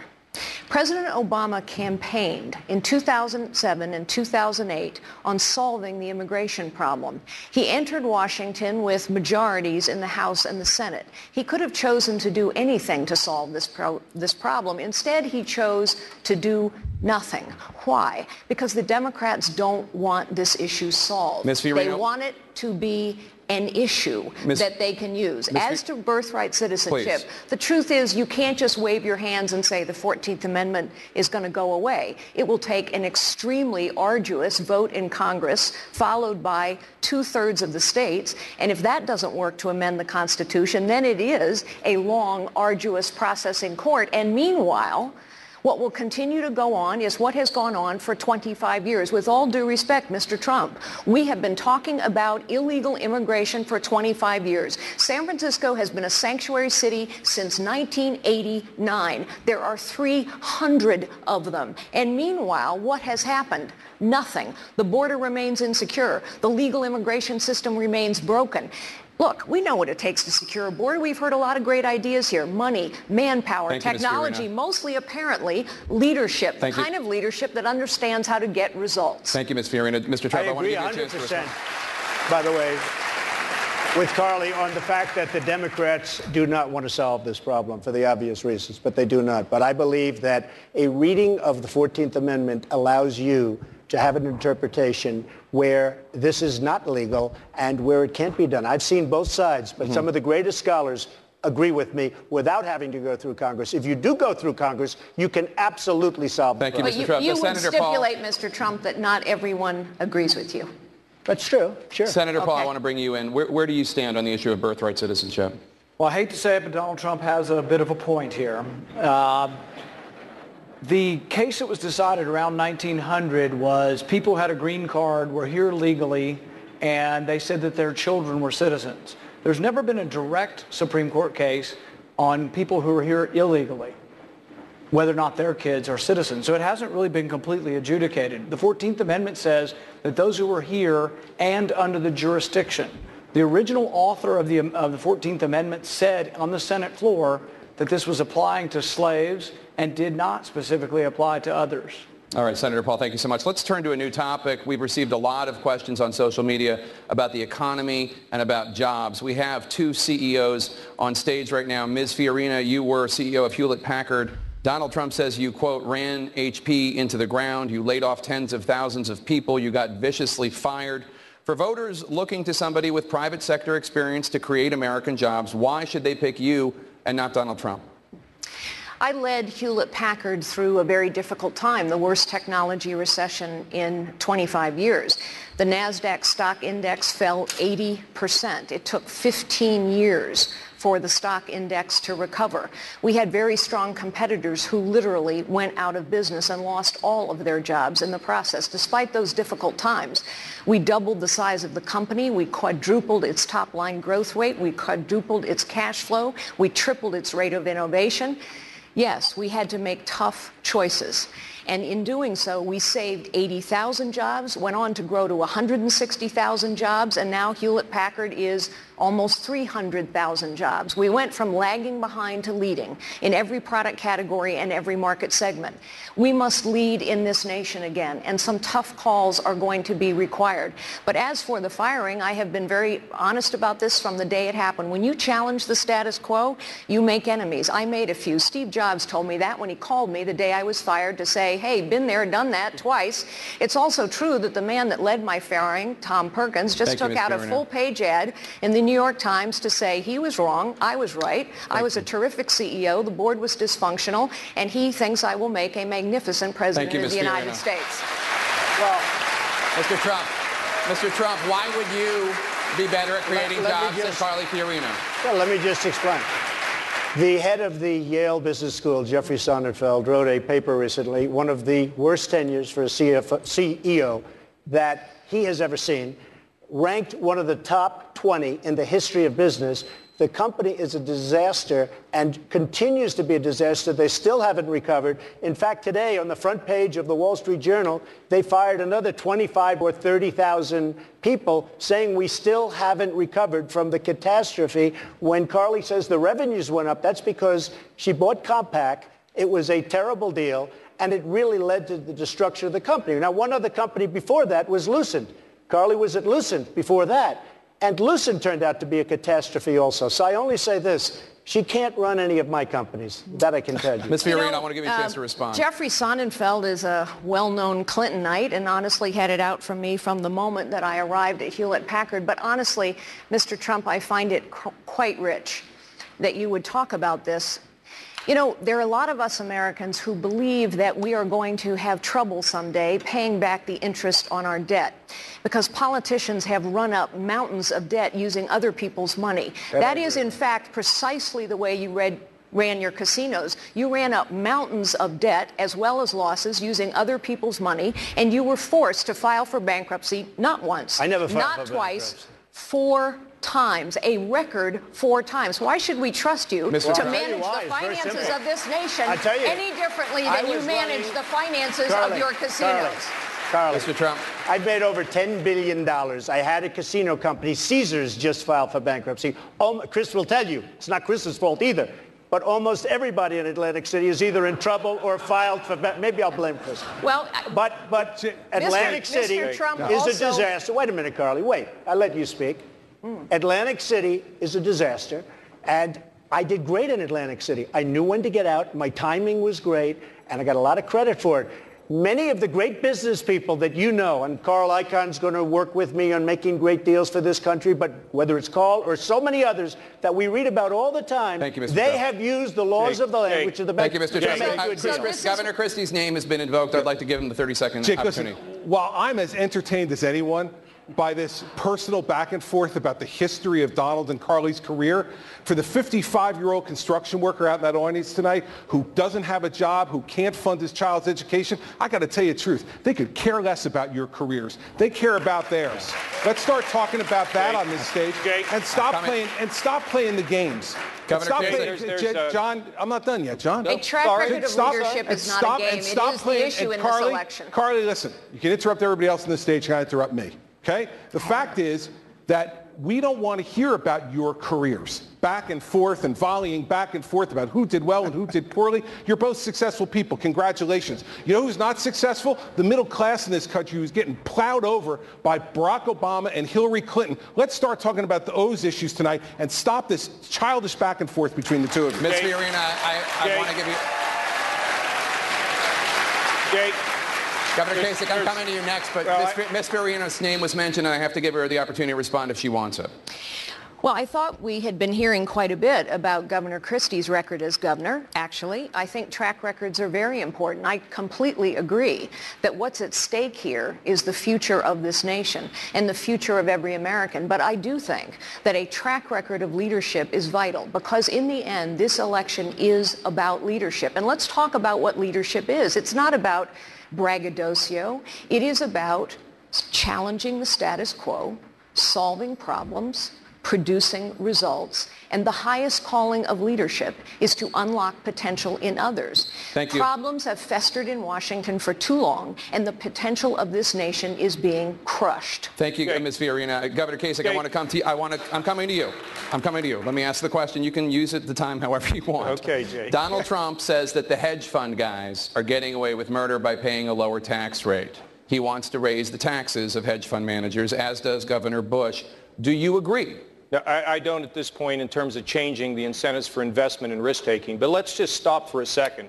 There's one person on this stage that does have a record. I'm the only person on the stage and one of the few people in this country that led the effort as the chief architect of the last time we balanced the federal budget. We also cut taxes. And when I left Washington in 2000, we had a $5 trillion surplus and the economy was booming. I'd spent 10 years of my life to get us to that point. Went out in the private sector. It was a great experience, and went into Ohio and took an $8 billion hole and turned it into a $2 billion surplus. We've had the largest amount of tax cuts of any sitting governor. We have grown well over 300,000 jobs. You see, I've done it in both places. I'm the only one here that's done it in both places. It took a lot to get us to a balanced budget. It was legitimate, it was real, and we negotiated it. A lot of what we're talking about here tonight is, I'm going to take this position and that position. You know what? At the end of the day, America's got to work. We got to figure out how we come together to deal with this, with our fiscal problems, because when we deal with that, we create a stronger economy for everybody. People have a chance to rise. So, you know, when we think about how we make a choice, it's the person that lands that plane. It's not somebody that talks about it. It's about the person who's done it. And I've done it in both places.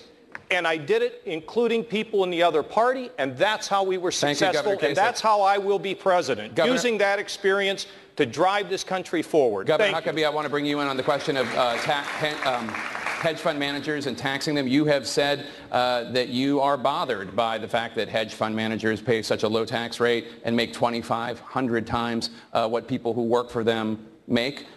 Do you agree with what Donald Trump and Governor Bush have proposed, raising their tax rates? I have a different idea. I think we ought to get rid of all the taxes on people who produce. Why should we penalize productivity?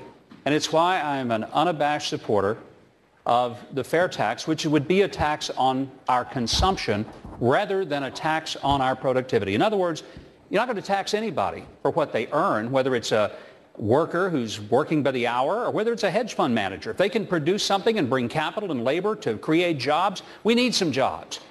And I think the fair tax makes more sense. Now, Jake, I've been listening to everybody on the stage, and there's a lot of back and forth about I'm the only one who's done this, the only one who's done that. I've done great things. We've all done great things or we wouldn't be on this stage. But it occurs to me as we're sitting here in the Reagan Library that most of us would like to pay tribute to a guy who, when he got elected, didn't get elected telling everybody how great he was. He got elected telling everybody how great the American people were, and he empowered them to live their dreams, which is what I'd love to see us do by no longer penalizing the people who are out there working, because they're taking a gut punch right now. Thank you, Governor. Dr. Carson, you support scrapping the entire tax code and replacing it with a flat tax based on the principle of tithing from the Bible. If you make $10 billion, you pay $1 billion in taxes. If you make $10, you pay $1 in taxes. Donald Trump believes in progressive taxation. He says it's not right that rich people pay the same as the poor. Tell Donald Trump why his ideas on taxes are wrong. It's all about America. You know, the people who say the guy who paid $1 billion because he had 10, he's still got $9 billion left. That's not fair. We need to take more of his money. That's called socialism. That doesn't work so well. What made America into a great nation was the fact that we said, that guy just put in $1 billion. Let's create an environment that's even more conducive to his success so that next year he can put in $2 billion. And that's the kind of thing that helps us to grow. We can't grow by continuing to take a piece of pie and dividing it and redistributing it. But I'm also looking at what Governor Huckabee talked about. You don't want me operating on you, I assure you that. The fair tax. Looking at both of them, we're evaluating them both. and I'm talking to the American people, because one of the things we must recognize is that this country is of, for, and by the people. And it's really time that the government get out of the way and let the people be the ones who decide how they want to run their country. Mr. Trump, what do you think of the flat? Yes, what do you think of the flat tax? Do you think it's fair? Well, I think the thing about the flat tax, I know it very well, that I don't like is if you make $200 million a year, you pay 10%, you're paying very little relatively to somebody that's making $50,000 a year and has to hire H&R Block to do the work because it's so complicated. One thing I'll say to Ben is that we've had a graduated tax system for many years, so it's not a socialistic thing. What I'd like to do is, and I'll be putting in the plan in about 2 weeks, and I think people are going to like it, it's a major reduction in taxes. It's a major reduction for the middle class. The hedge fund guys won't like me as much as they like me right now. I know them all, but they'll pay more. I know people that are making a tremendous amount of money and paying virtually no tax, and I think it's unfair. Thank you, Mr. Trump. Senator Paul. I'm glad we're having a discussion about taxes because everybody laments that we lose jobs overseas. Well, yeah, our companies and our jobs are being chased overseas by a 70,000-page tax code. So that's why I've chosen to get rid of the whole thing and have one single rate, 14.5% for everybody, business and for corporate income and personal income. But we also get rid of the payroll tax, so the working class would get a tax break as well. So I think a flat tax, eliminating the tax code, getting rid of all the loopholes is the way to go, and it's the way we get America going again. Governor Walker, I want to go to you. Dr. Carson wants to raise the federal minimum wage. You have called it a lame idea. Why is raising the federal minimum wage lame? I said the best way to help people see their wages go up is to get them the education, the skills they need to take on careers that pay far more than minimum wage. And it's why we talk about it's all about jobs. You want to help people actually get jobs. It's why on that last question we were trying to jump in on taxes. To me, it's not just about taxes, cutting taxes. I've done it as much as anybody. I've cut income taxes. I've cut property taxes. In fact, property taxes are lower today in my state than they were before we took office. The real issue is about jobs. Ronald Reagan, our plan is based on the Ronald Reagan tax cuts of 1986. That brought about one of the longest sustained periods of economic growth in American history.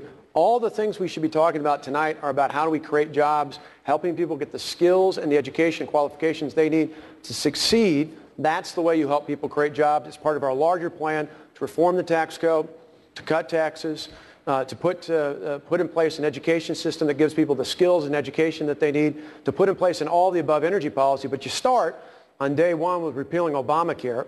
I'm the only one on the stage who's actually got a plan, introduced an actual plan to repeal Obamacare on day one. I'll send a bill up to Congress and to make sure they actually enact it. I'm going to sign an order that makes the Congress live by the same rules as everybody else. Thank you, Governor. That will ensure they repeal Dr. Obamacare. Carson, Governor Walker didn't really answer the question, but I'll let you respond. He called raising the federal minimum wage lame. What do you think of that? Well, first of all, let me say what I actually said about raising the minimum wage. I was asked, should it be raised? I said, probably or possibly. But what I added, which I think is the most important thing, is I said we need to get both sides of this issue to sit down and talk about it, negotiate a reasonable minimum wage, and index that so that we never have to have this conversation again in the history of America.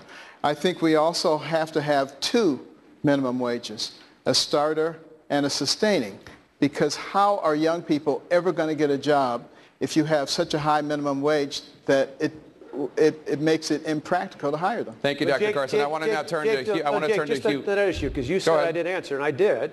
I said, to me, I think the real focus shouldn't be, Hillary Clinton talks about the minimum wage. That's her answer to grow the economy.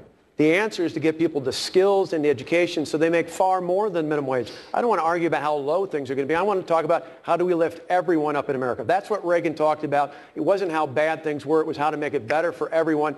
That's what we've done in Wisconsin. That's exactly what we do. Let me bring in our partner from Salem Radio Network, Hugh Hewitt. I'd like to talk about winning, because I think all of you are more qualified than former Secretary of State Clinton, and as were the people in the first debate. But there are different styles. And Carly Fiorina, Governor Kasich, you are conveniently located next to each other, and you have different styles. Governor Kasich, you've been on my show a lot. You refuse to attack Hillary Clinton. You just don't want to go there. You want to do the Up With People, Go Ohio campaign, and I like that. Carly Fiorina, I don't have to bring up the Secretary of State. You bring her up sua sponte. Which one of you is wrong? Governor Kasich? Well, look, people still have to get to know me, so I want to spend my time talking about my experience reforming welfare, balancing budgets, cutting taxes, providing economic growth when I was in Washington, turning Ohio around, $8 billion in the hole, $2 billion surplus, up over 300,000 jobs, big tax cuts, strengthening our credit. All those things matter. But you know, I as a young man, in my first election in 1978, I defeated an incumbent Democrat. I defeated an incumbent Democrat in 1982, running on the Reagan program. I was the only Republican in America to defeat an incumbent Democrat that year. And then when I won for election to governor, I was the first Republican to defeat an incumbent in 36 years, and the first person to have never run statewide, out of politics for 10 years, to beat an incumbent. That hadn't happened for 96 years. So we'll get to the point where we'll talk about Hillary Clinton or whoever the nominee is record. But right now, I want to give people a sense of hope, a sense of purpose, a sense of unity, a sense that we can do it. So, you know, with you at the end of the day, I'm going to continue to talk about my record because do you ever notice when people run for office, they run for president, they make a lot of promises, they don't keep them. I don't intend to do that, and I'm going to be out there pushing and out. Don't worry about me and Hillary. That'll all work out. And I'm from Ohio. She will not beat me there. I can promise you that. Carly Fiorina, your style. You see, Governor Christie, people spend a lot of time talking about their track records, and Mr. Trump and I have every right to do the same. And Mrs. Clinton is going to have to defend her track record of lying about Benghazi, of lying about her emails, about lying about her servers. She does not have a track record of accomplishment. Like Mrs. Clinton, I too have traveled hundreds of thousands of miles around the globe. But unlike Mrs. Clinton, I know that flying is an activity. It is not an accomplishment. Mrs. Clinton, if you want to stump a Democrat, ask them to name an accomplishment of Mrs. Clinton's. Thank you, Ms. Fiorina. Governor Christie, your name was mentioned. I want to give you a chance to respond. Listen, you know, Hugh, it's an important point. And the question is, who's going to prosecute Hillary Clinton? The Obama White House seems to have no interest. The Justice Department seems to have no interest.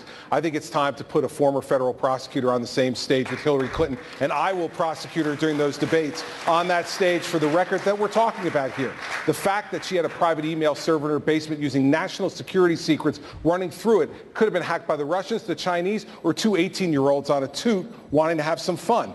No one's answering that question from the Hillary Clinton camp. You know why? Because she knows she's wrong, and she cannot look in the mirror at herself, and she cannot tell the American people the truth. Thank you, Governor Christie. There is a whole lot more coming up ahead. A world of trouble. The challenges that one of these candidates may face in the Oval Office and how he or she will handle it. Stay with us.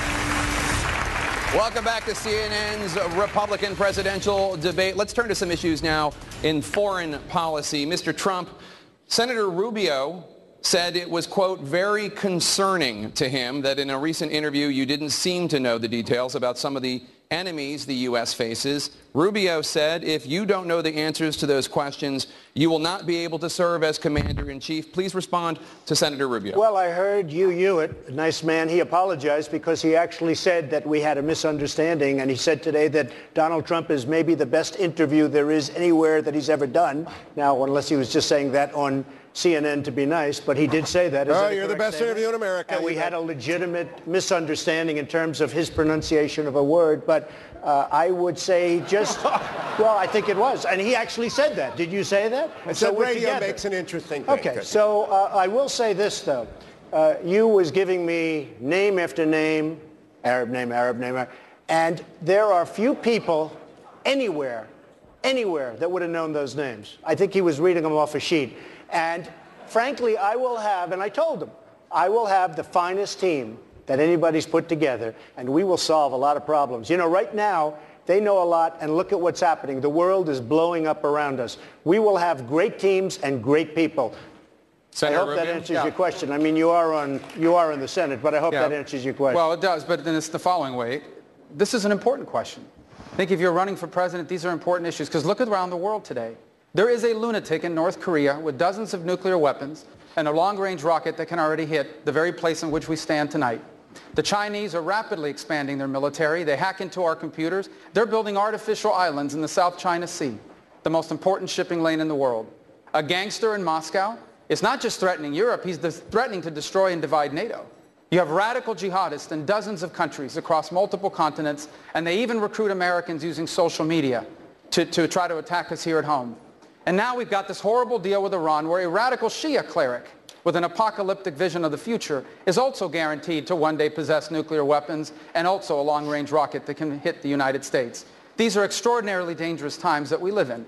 And the next president of the United States better be someone that understands these issues and has good judgment about them. Because the number one issue that a president will ever confront, and the most important obligation that the federal government has, is to keep this nation safe. And today, we are not doing that. We are eviscerating our military, and we have a president that is more respectful to the Ayatollah in Iran than he is to the Prime Minister of Israel. Mr. Trump, Senator Rubio seemed to be suggesting that you don't know information. No, I don't think he's suggesting that at all. I mean, Are you, Senator Rubio? I don't think he's suggesting that. Well, that's why we have a debate. I think that we should have a deeper debate about these issues because there is no more important decision that a president will make. But are you saying that you have the knowledge to be the president that Mr. Trump does not have? Well, you should ask him questions in detail about the foreign policy issues our president will confront because you better be able to lead our country on the first day.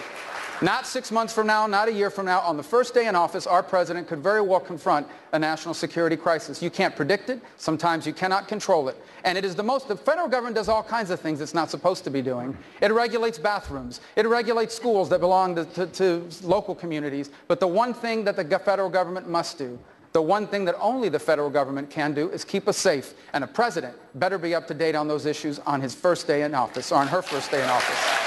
Mr. Trump. Well, you have to understand, I am not sitting in the United States Senate with, by the way, the worst voting record there is today, number one. I am not sitting in the United States Senate. I'm a businessman doing business transactions. Okay. I am doing business transactions. I will know more about this, and as you said, that was very acceptable. And when you listened to that whole interview, it was a great interview. You said it, I didn't. Yeah, well, now I did. But I will, listen, just 1 second. But he addressed just 1 second. I never get addressed, so when I do, I'm going to jump in. I will know more about the problems of this world by the time I sit. And you look at what's going on in this world right now by people that supposedly know this world is a mess. Senator Rubio, he did invoke your absentee record in the Senate. I'm proud to serve in the United States Senate. You know, when I ran 5 years ago, the entire leadership of my party in Washington lined up against me. But I'm glad I won, and I'm glad that I ran, because this country's headed in the wrong direction. And if we keep electing the same people, nothing is going to change. And you're right, I have missed some votes, and I'll tell you why, Mr. Trump. Because in my years in the Senate, I figured out very quickly that the political establishment in Washington, D.C., in both political parties, is completely out of touch with the lives of our people. You have millions of people in this country living paycheck to paycheck, and nothing's being done about it. We are about to leave our children with $18 trillion in debt, and they're about to raise the debt limit again. We have a world that grows increasingly dangerous, and we are eviscerating our military spending and signing deals with Iran. And if this thing continues, we are going to be the first Americans to leave our children worse off than ourselves. That's why I'm missing votes, because I am leaving the Senate. I'm not running for re-election, and I'm running for president because I know this. Unless we have the right president, we cannot make America fulfill its potential. But with the right person in office, the 21st century can be the greatest era that our nation has ever known. Thank you, Senator Rubio. I want to turn now to Hugh Hewitt. Thank you, Jake. I've done a lot of great interviews with all of you, but Governor Bush, I talked to you in February about the biggest elephant in a room full of elephants, which is your last name. And you told me that you would not be burdened either by your brother or your father's legacy in the Middle East. And then a week later, you rolled out your list of foreign policy advisors, and it was a lot of the band getting back together again. So on behalf of the military that is watching, okay, the active duty military that are at the end of the spear, what kind of a commander-in-chief is Jeb Bush going to be, and who are the advisors that are new to your team? Well, first of all, Hugh, if you're looking at Republican advisors, you have to go to the last two administrations that happen to be 41 and 43. So just by definition, and many of the people here that are seeking advice from the foreign policy experts in the Republican side, they served in my dad's administration, my brother's administration. Of course that's the case. But I'm my own man. I'm going to create a strategy that's based on the simple fact that the United States needs to lead the world. The first thing that we need to do is to stop the craziness of the sequester, rebuild our military so that we don't deploy people over and over again without the necessary equipment to keep them safe, to send a signal to the world that we're serious. If we're going to lead the world, then we need to have the strongest military possible. We need to rebuild our counterintelligence and intelligence capabilities. We need to focus on the fact that the next president's going to start in 2017, not in 1990, 30 years ago, or when my brother started. The world is dramatically different. And I believe that we need to restore America's presence and leadership in the world. Name a country where our relationship is better today than it was the day that Barack Obama got elected president. Under Hillary Clinton and Barack Obama, we have seen a weakness that now creates huge problems for the next president of the United States. So I'll have a team that will be following the doctrine that I set up, and it'll be peace through strength. We're sitting here in this library, which is a wonderful place to talk about this, because that's exactly what happened in the 1980s, and the world was a lot safer because of the leadership of Ronald Reagan and my brother. I want to ask you a question, though. You've promised us great leaders, and I believe that. But Jeb Bush has laid out 20 different people that have experience around the world. There are 190 countries. You can't run the world by yourself. When are we going to get some names on your military and your foreign policy advisors? And I'm meeting with people that are terrific people, but I have to say something because it's about judgment. I am the only person on this dais, the only person that fought very, very hard against us, and I wasn't a sitting politician, going into Iraq. Because I said going into Iraq, that was in 2003, you can check it out, I'll give you 25 different stories. In fact, a delegation was sent to my office to see me because I was so vocal about it. I'm a very militaristic person, but you have to know when to use the military. I am the only person up here that fought against going into Iraq.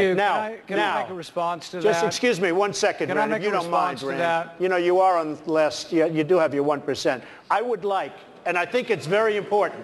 I think it's important because it's about judgment. It's about judgment. I didn't want to go into Iraq, and I fought it because what I said to you, was you're going to destabilize the Middle East, and that's what happened. So he's referred to me in his remarks. May I make a response? Right after me, and I'll yield the floor. What do you guys say in the Senate when you're talking and debating? Absolutely. Go ahead. Here's the facts. When Donald Trump talks about judgment, what was his position on who would have been the best negotiator to deal with Iran? It wasn't a Republican. It was Hillary Clinton. That's what you believe. I mean, the lack of judgment and the lack of understanding about how the world works is really dangerous in this kind of time that we're saying. So is that the judgment that you bring to the table, that Hillary Clinton is a great negotiator, that she could bring about a better deal with Iran? And your brother's administration gave us Barack Obama because it was such a disaster those last 3 months that Abraham Lincoln couldn't have been elected. You know what? As it relates to my brother, there's one thing I know for sure. He kept us safe. I don't know if you remember, Donald. You remember the rubble? You remember the firefighter with his arms around it? He sent a clear signal that the United States would be strong and fight Islamic terrorism, and he did keep us safe. I don't know. You feel safe right now? I don't feel so safe. And that's because of Barack. That's because of Barack Obama. That's because of Barack Obama. We've had a president who called ISIS the JV squad, Yemen a success story, Iran a place we can do business with. It's not because of George W. Bush. It's because of Barack Obama. But here on that point, though, whether we're talking about national security, foreign policy, or we're talking about domestic policy. Or the collapse of the economy. The key issue here is talking about leadership. Now, there's a lot of great people up here, and you've heard a lot of great ideas out there. But I would ask the American people, look at who's been tested.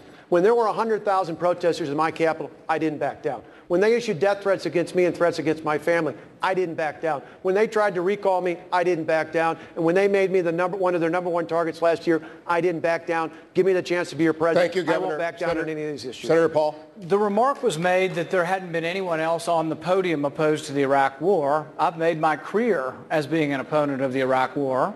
I was opposed to the Syrian War. I was opposed to arming people who are our enemies. Iran is now stronger because Hussein is gone. Hussein was the great bulwark and counterbalance to the Iranians. So when we complain about the Iranians, you need to remember that the Iraq War made it worse. Originally, Governor Bush was asked, was the Iraq War a mistake? And he said, no, we'd do it again. We have to learn. Sometimes the interventions backfire. The Iraq War backfired and did not help us. We're still paying the repercussions of a bad decision. We have to make the decision now in Syria. Should we topple Assad? Many up here wanted to topple Assad, and it's like I said no, because if you do, ISIS will now be in charge. Thank you, Senator Paul. Let me I understand that Governor Bush's name has been invoked, and then we can go to you, Senator Rubio. Here's the lessons of history. When we pull back, voids are created.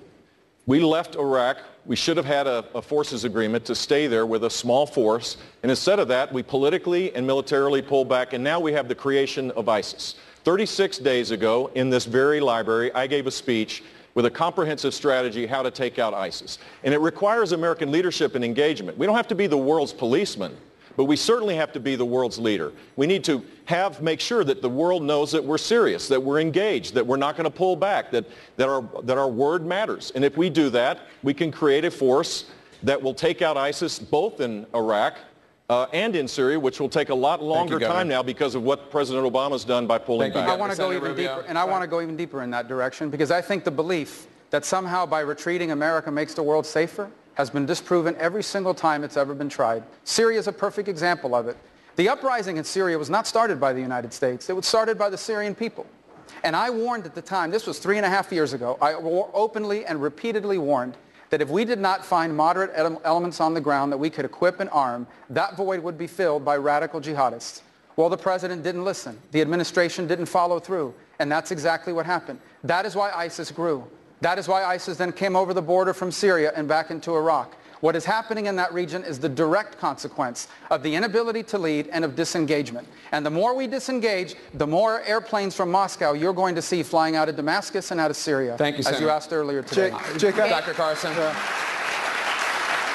haven't had an opportunity to weigh in on foreign policy, and I just want to mention that when the issue occurred in 2003, I suggested to President Bush that he not go to war.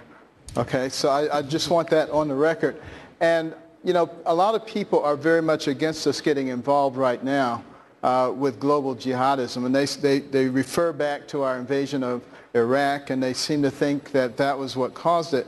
What caused it was withdrawing from there and creating a vacuum which allowed this terrible situation to occur. But it's very different from what's going on today. We're talking about global jihadists who actually want to destroy us. They are an existential threat to our nation. And we have to be mature enough to recognize that our children will have no future if we put our heads in the sands. We have to recognize we have two choices. We either allow them to continue to progress and appear to be the winners, or we use every resource available to us to destroy them. You know, it's interesting that you say that, because I want to ask Governor Christie about something else that you have said. Governor Christie, we just marked the 14th anniversary of the 9/11 attacks. Now, Dr. Carson has said that if he had been president at the time, the United States would not have gone to war in Afghanistan. What does that say to you about how Dr. Carson would respond as president if America were attacked again? Well, Jake, I was named U.S. Attorney by President Bush on September 10th, 2001. And that next day, my wife, Mary Pat, did what she did every day. She traveled through the World Trade Center and went to her office 2 blocks from the World Trade Center. And after those planes hit for 5.5 hours, after that, I couldn't reach her, didn't know whether she was dead or alive, and we had 3 children at the time, 8, 5, and 1. And I had to confront what so many thousands of others in my region had to confront. The idea that I might become a single parent, the idea that my life and my children's life might be changed forever. We lost friends that day. We went to the funerals. And I will tell you that what those people wanted and what they deserved was for America to answer back against what had been done to them. And I support what President Bush did at that time, going into Afghanistan, hunting al-Qaeda and its leaders, getting its sanctuary out of place, and making it as difficult around the world for them to move people and money. And then he went to prosecutors like us, and he said, never again. Don't prosecute these people after the crime is committed. Intervene before the crime happens. I absolutely believe that what the president did at the time was right, and I am proud to have been one of the people on the stage who was part of making sure that what Governor Bush said before was the truth. America was safe for those 7 years, and Barack Obama has taken that safety away from us. Dr. Carson. Well,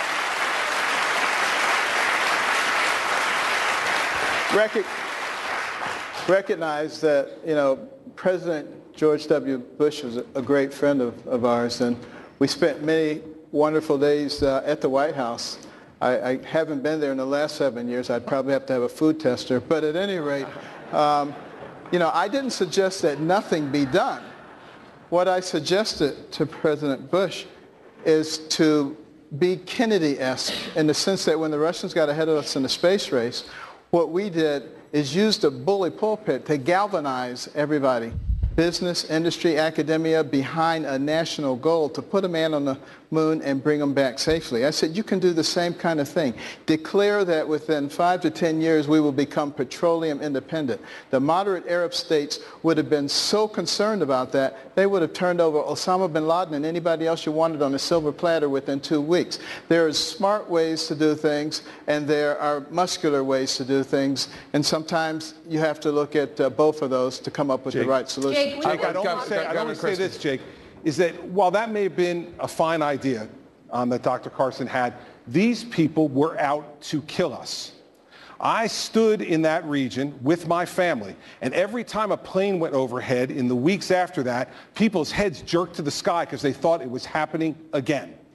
You do not need to go through subtle diplomacy at that point. That can be handled later on. What you need is a strong American leader who will take the steps that are necessary to protect our nation. That's what I would do as commander-in-chief in this circumstance, and that's what President George W. Bush did in 2001. Dr. Carson? I have no argument with having a strong leader and to be aggressive where aggression is needed. But it's not needed in every circumstance. There is a time when you can use your intellect to come up with other ways to do things, and I think that's what we have to start thinking about. There is no question that a lot of these problems that we have been talking about in terms of the international situation is because we are weak. It's because our Navy is so small. It's because our Air Force is incapable of doing the same things that it did a few years ago. It's because our Marine Corps is not ready to be deployed. There are a lot of problems that are going on, and we need to solve those problems. We need to build up our Radical military. terrorism cannot be solved by intellect. It cannot. They require, what they need is they need an operating space. That's what Afghanistan was for al-Qaeda. It was a vacuum that they filled, and they created an operating space. That's why they had to be drawn out of there. That's why they had to be destroyed. It is the reason why ISIS has now grown as well. We allowed a vacuum to emerge in Syria. They used it as an operating space to grow. And today they're not just in Iraq and Syria anymore. They're now in Libya conducting operations in the Sinai. They're now in Afghanistan trying to supplant the Taliban as the most powerful radical jihadist group on the ground there as well. You cannot allow radical jihadists to have an operating safe haven anywhere in the world. Governor Huckabee. Just today there was a new report that 50 different intelligence analysts have said that what they sent up the ladder was doctored by senior officials so that they could give some happy talk to the situation that we face.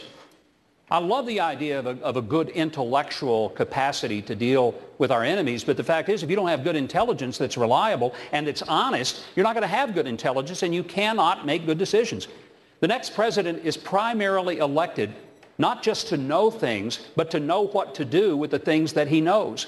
And the most dangerous person in any room is the person who doesn't know what he doesn't know. Thank you, Governor. The reason Barack Obama has been dangerous to this country, and we'd better elect someone who has had some executive experience, is because we cannot afford another 8 years having a person in the office who doesn't know what he does not know. Thank you, Governor. I want to turn to ISIS. Governor Walker.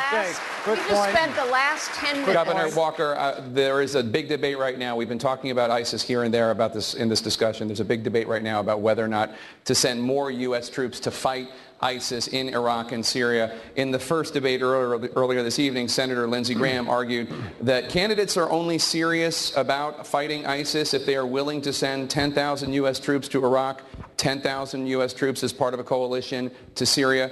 Governor Walker, you just told me a few days ago that the 3,000 U.S. troops there right now are enough as long as the rules of engagement are changed. What do you know that Senator Graham doesn't know? No, to be clear, what I said the other day was that we need to lift the political restrictions that are already in play. Barack Obama's administration has put political restrictions on the military personnel already in Iraq.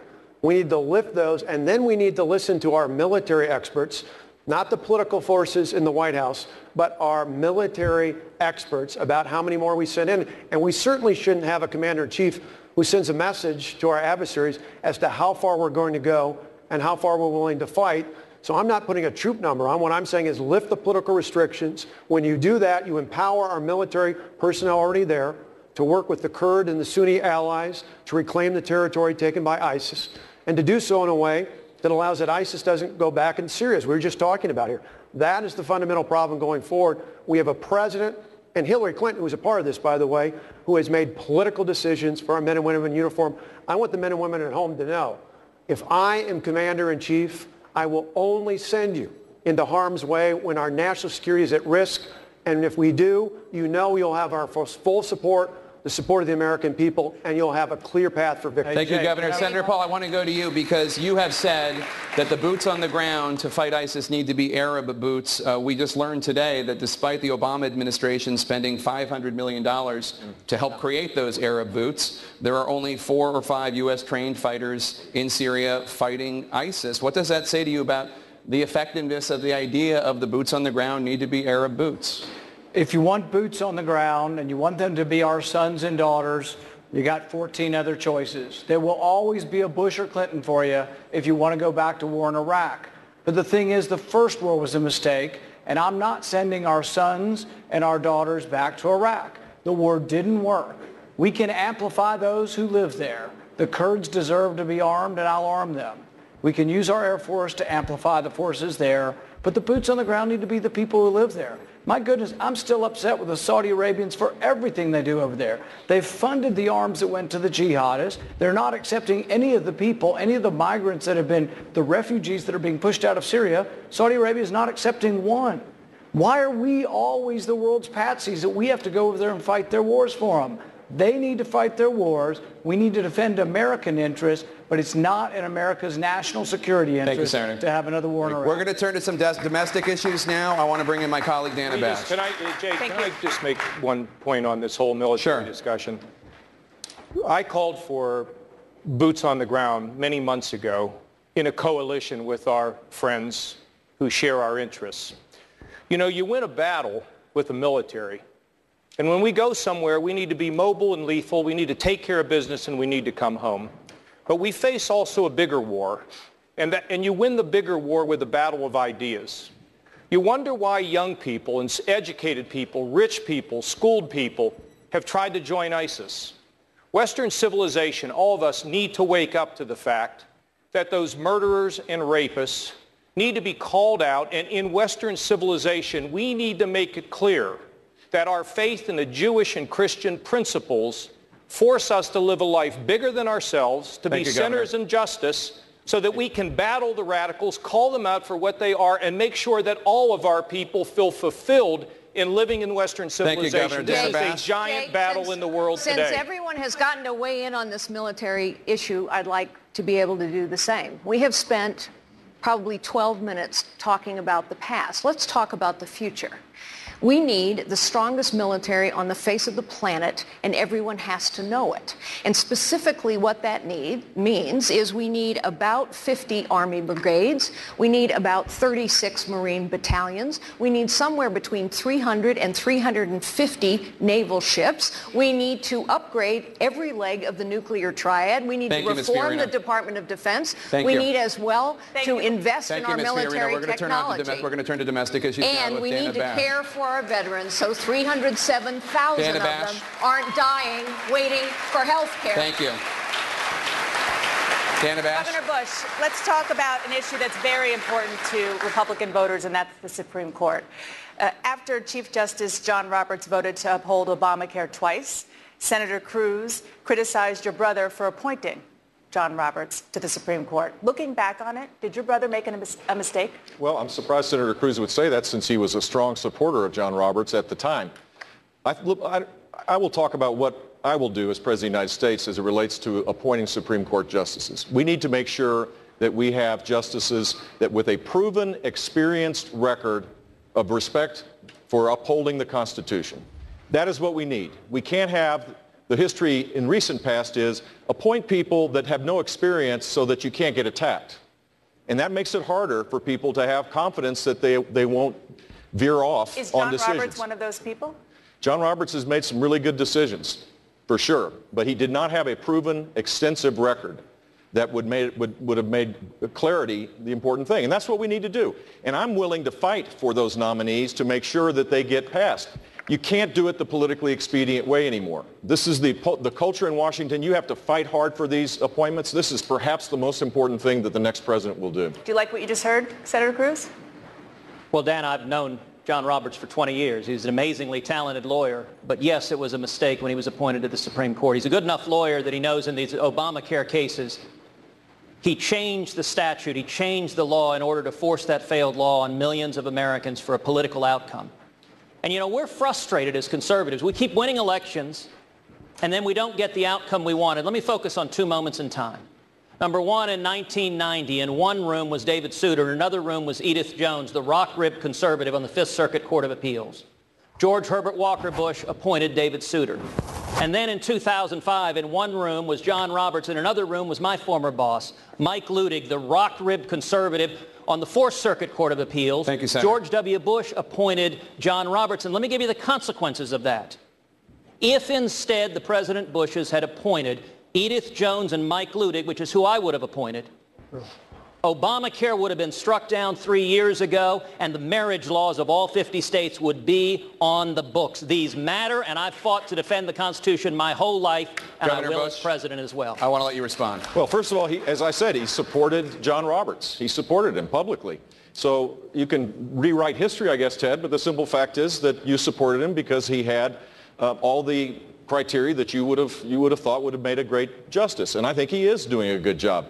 But the simple fact is, going forward, what we need to do is to have someone that has a long-standing set of rulings that consistently makes it clear that he is focused exclusively on upholding the Constitution of the United States, that they won't try to use the bench as a means by which to legislate. And that's what we should do. And I hope I'll be working with members of the United States Senate to fight hard for the passage of people that have that kind of qualification. Senator Cruz, 30 seconds.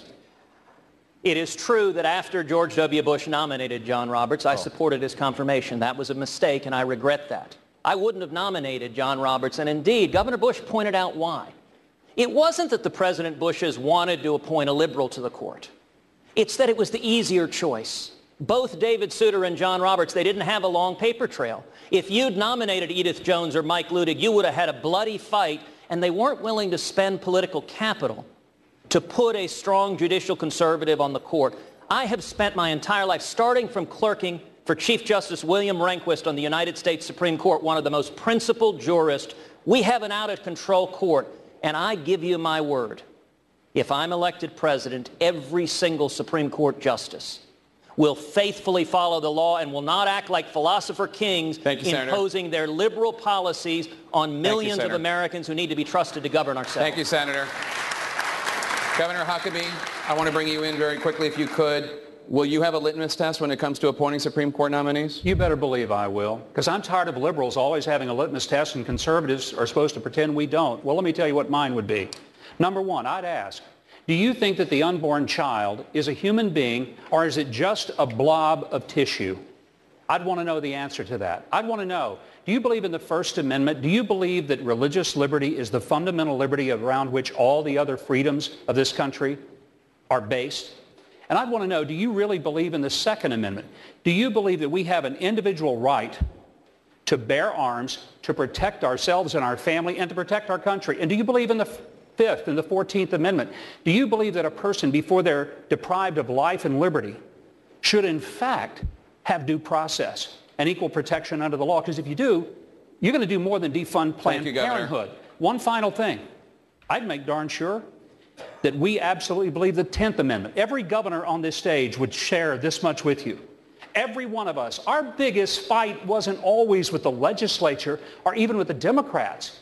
My gosh, half the time it was with the federal government, who apparently never understood that if it's not reserved in the Constitution, then the 10th Amendment says it's left to the states, but somebody forgot to send a memo to Washington. Thank you, Governor. Now, we're going to take a quick break. Coming up, one of the hottest questions that you have been asking us via social media. We will pose it to the candidates. That's coming up right after this.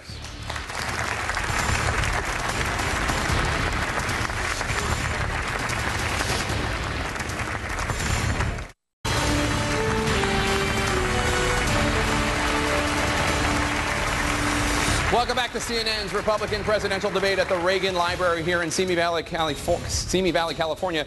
Many people on social media wanted us to ask about marijuana legalization. Senator Paul, Governor Christie recently said, quote, if you're getting high in Colorado today, where marijuana has been legalized, enjoy it until January 2017, because I will enforce the federal laws against marijuana. Will you? I think one of the great problems and what the American people don't like about politics is hypocrisy. People who have one standard for others and not for themselves. There's at least one prominent example on the stage of someone who says they smoked pot in high school. And yet the people who are going to jail for this are poor people, often African Americans and often Hispanics. And yet the rich kids who use drugs aren't. I personally think that this is a crime for which the only victim is the individual. And I think that America has to take a different attitude. I'd like to see more rehabilitation and less incarceration. I'm a fan of the drug courts, which try to direct you back towards work and less time in jail. But the bottom line is the states, we say we like the 10th Amendment until we start talking about this. And I think the federal government's gone too far. I think that the war on drugs has had a racial outcome and really has been something that's really damaged our inner cities. Not only do the drugs damage them, we damage them again by incarcerating them and then preventing them from getting employment over time. So I don't think that the federal government should override the states. I believe in the 10th Amendment, and I really will say that the states are left to themselves. I want to give the person that you called a hypocrite an opportunity to respond. Do you want to identify that person? Well, I think if we left it open, we could see how many people smoked pot in high school. Is there somebody you were specifically thinking of? Well, you know, the thing is... He was talking about me. Yeah, I was talking about... That's what I thought, but I wanted him to say it. I wanted to make it easier for him, and I just did. Governor Bush, please. So 40 years ago, I smoked marijuana, and I admit it. I'm sure that other people might have done it and may not want to say it in front of 25 million people. My mom's not happy that I just did. That's true. But here's the deal. Here's the deal. We have a serious epidemic of drugs that goes way beyond marijuana. What goes on in Colorado, as far as I'm concerned, that should be a state decision. But if you look at the problem of drugs in this society today, it's a serious problem. Rand, you know this because you're campaigning in New Hampshire like all of us, and you see the epidemic of heroin, the overdoses of heroin that's taking place. People's families are being torn apart. It is appropriate for the government to play a consistent role to be able to provide more treatment, more prevention. We're the state that has the most drug courts across every circuit. In Florida, there are drug courts to give people a second chance. That's the best way to do this. But let me respond. The thing is that in Florida, Governor Bush campaigned against medical marijuana. That means that a small child like Morgan Hintz that has 500 seizures a day is failing on 9 traditional medications, is not allowed to use cannabis oil, and that if they attempt to do that in Florida, they will take the child away. They will put the parents in jail. And that's what that means. If you're against allowing people to use medical marijuana, you'll actually put them in jail. Ray, and actually, under the current circumstances, kids who had privilege like you do don't go to jail, but the poor kids in our inner cities go to jail. I don't think that's fair. And I think that we need to acknowledge it, and it is hypocritical to still want to put poor people in jail. I don't want to put poor people in jail, Rand. Well, here's the deal. You oppose medical marijuana? No, I did not oppose when the legislature passed the bill to deal with that very issue. That's the way to solve this problem. Medical marijuana on the ballot was opened up. There's a huge loophole, and it was the first step towards getting to a Colorado place. And as a citizen of Florida, I voted no. But that means you'll put people in jail. I want to go right now. I want to go right now. Jake, you brought my issue up. That's true. Go ahead, Christine, please. You know, I enjoyed the interplay. Thank you, gentlemen. I just say this. You know, first off, New Jersey is the first state in the nation that now says if you are a nonviolent, non-dealing drug user, that you don't go to jail for your first offense. You go to mandatory treatment. You see, as Jake, I'm pro-life. And I think you need to be pro-life for more than just the time in the womb. It gets a lot tougher when they get out of the womb. And when they're the 16-year-old drug addict on the floor of the county lockup, that life is just as precious as the life in the womb.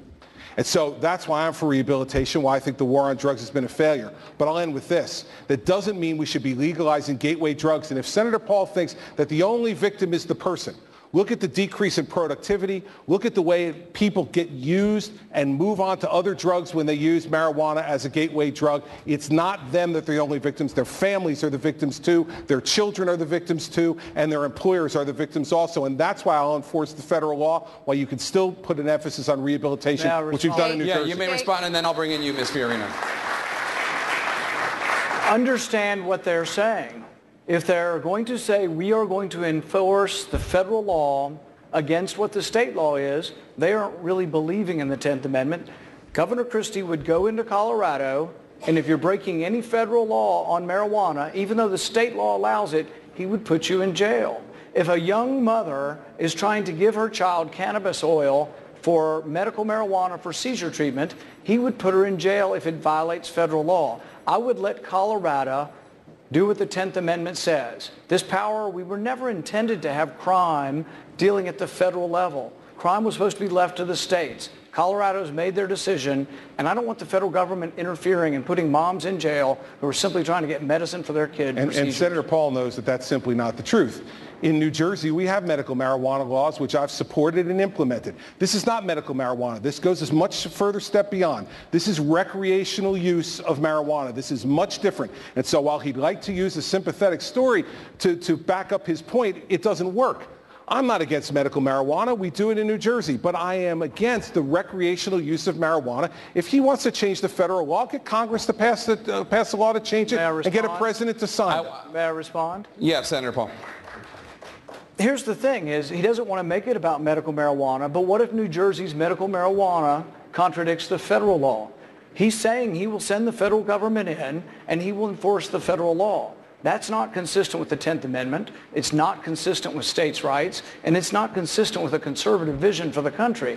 I don't think we should be sending the federal police in to arrest a mother and separate them from their child for giving a medicine to their child for seizures. And Jake, I want to bring in Ms. Fiorina. I want to bring in Ms. Fiorina on this issue.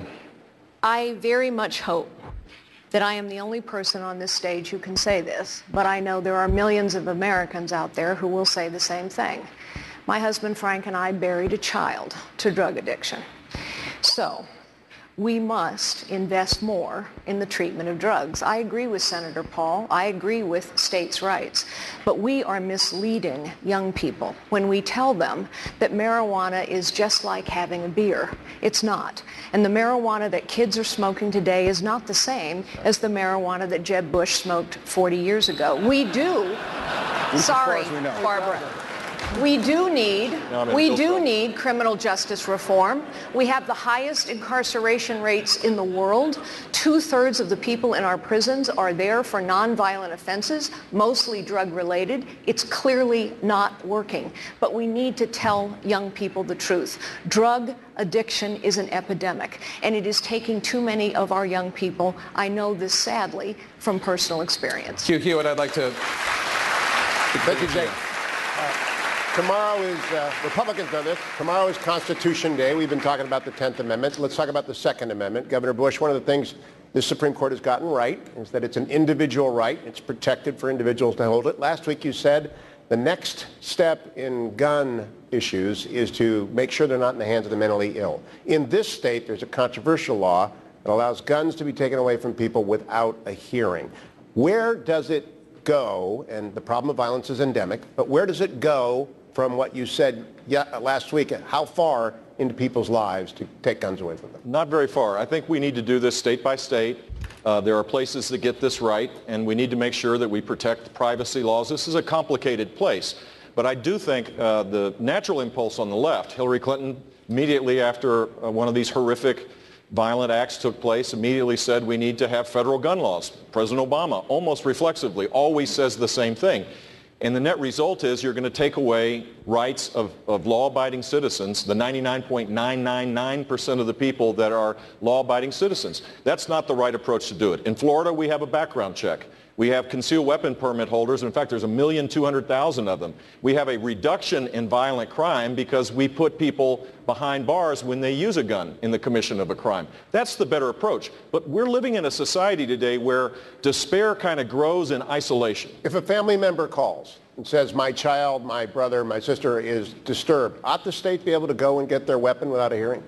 I think there needs to be a hearing, but the fact is we need to encourage that kind of involvement. That's exactly what we need to do. Here, and there's a broader issue here as well. First of all, the only people that follow the law are law-abiding people. Criminals, by definition, ignore the law. So you can pass all the gun laws in the world like the left wants. The criminals are going to ignore it because they are criminals. Here's the real issue. The real issue is not what are people using to commit violence, but why are they committing the violence? And here's the truth. Because you cannot separate the social, moral well-being of your people from their economic and other well-being. You cannot separate it. You can't have a strong country without strong people. You cannot have strong people without strong values. And you cannot have strong values without strong families and the institutions in this country that defend and support those families. Well, and today we have a left-wing government under this president that is undermining all of the institutions in society that support the family and teach those values. Senator Cruz, I wanted to go to you. You're a constitutional litigator. Are you afraid of the next step theory of what happens to Second Amendment rights? I am not, and you mentioned that the U.S. Supreme Court had rightly upheld the individual right to keep and bear arms. I was proud to lead 31 states before the U.S. Supreme Court defending the Second Amendment, and we won that landmark victory. And indeed, just a couple of years ago, when Harry Reid and Barack Obama came after the right to keep and bear arms of millions of Americans, I was proud to lead the fight in the United States Senate to protect our right to keep and bear arms. And for that reason, I was honored to be endorsed by Gun Owners of America as the strongest supporter of the Second Amendment on this stage today, and I will fight every day to defend the Bill of Rights. I'd like to turn to Dana Bash. Mr. Trump, you have said once or twice that you are really rich, and you are by far the richest person on this stage. Chris Christie says billionaires like you, and even people who make and earn far less, should no longer get Social Security, or at least there should be limits based on the income. You think he's wrong? And if so, why? Speaking for myself, I'm okay with it. I think there's a certain truth to it. I know people that, frankly, it has no impact on their life whatsoever. There are many people. I would almost say leave it up to them, but I would be willing to check it off and say I will not get Social Security. What about the country as a policy? As a policy, I would almost leave it up to the people. Don't forget, they pay in, and maybe they do well, and maybe some people want it. But the fact is that there are people that truly don't need it, and there are many people that do need it very, very badly. And I would be willing to write mine off 100%, Dana. So is a voluntary program a way to get the Social Security system solvent again, like that? No, it's not. But when Donald did it, it's a good start. That's really good. No, listen. This is an issue that we've got to talk about, and we haven't talked about yet. 71% of all federal spending is on entitlements and debt service. When John Kennedy was elected president in 1960, it was 26%. Harvard and Dartmouth says that Social Security is going to go insolvent in 7 to 8 years. So what I say is very simple. We need to save this program for the good people out there who have paid into the system and need it. And if that means making sure that folks like Donald and many of us on this stage don't get it, that's the right thing to do, because here's what Hillary Clinton's going to want to do. She's going to want to put more money into a system that has already lied to us and stolen from us. This government doesn't need more money to make Social Security solvent. We need to be not paying out benefits to people who don't really need it. We need to protect the people whose Social Security means the difference between picking between heat and rent and food. That's why I put out the proposal, and that's the people I'm trying to protect. Governor Christie's right about Social Security. Thank you, Governor. I'm coming to you right now on a separate issue, sir. We've I want to talk about this issue for a moment. received a lot of questions from social media about climate change. Senator Rubio, Ronald Reagan's Secretary of State George Shultz reminds us that when Reagan was president, he faced a similar situation to the one that we're facing now. There were dire warnings from the mass consensus of the scientific community about the ozone layer shrinking. Shultz says Ronald Reagan urged skeptics in industry to come up with a plan. He said, do it as an insurance policy in case the scientists are right. The scientists were right. Reagan and his approach worked. Secretary Shultz asks, why not take out an insurance policy and approach climate change the Reagan way? Because we're not going to destroy our economy the way the left-wing government that we are under now wants to do. I'm citing George Shultz. Well, I don't. He may have lined up with their positions on this issue, but here's the bottom line. Every proposal they put forward are going to be proposals that will make it harder to do business in America, that will make it harder to create jobs in America. Single parents are already struggling across this country to provide provide for their families. Maybe a billionaire here in California can afford an increase in their utility rates, but a working family in Tampa, Florida, or anywhere across this country cannot afford it. So we are not going to destroy our economy. We are not going to make America a harder place to create jobs in order to pursue policies that will do absolutely nothing to change our economy, to change our climate, to change our weather, because America is a lot of things. The greatest country in the world, absolutely, but America is not a planet.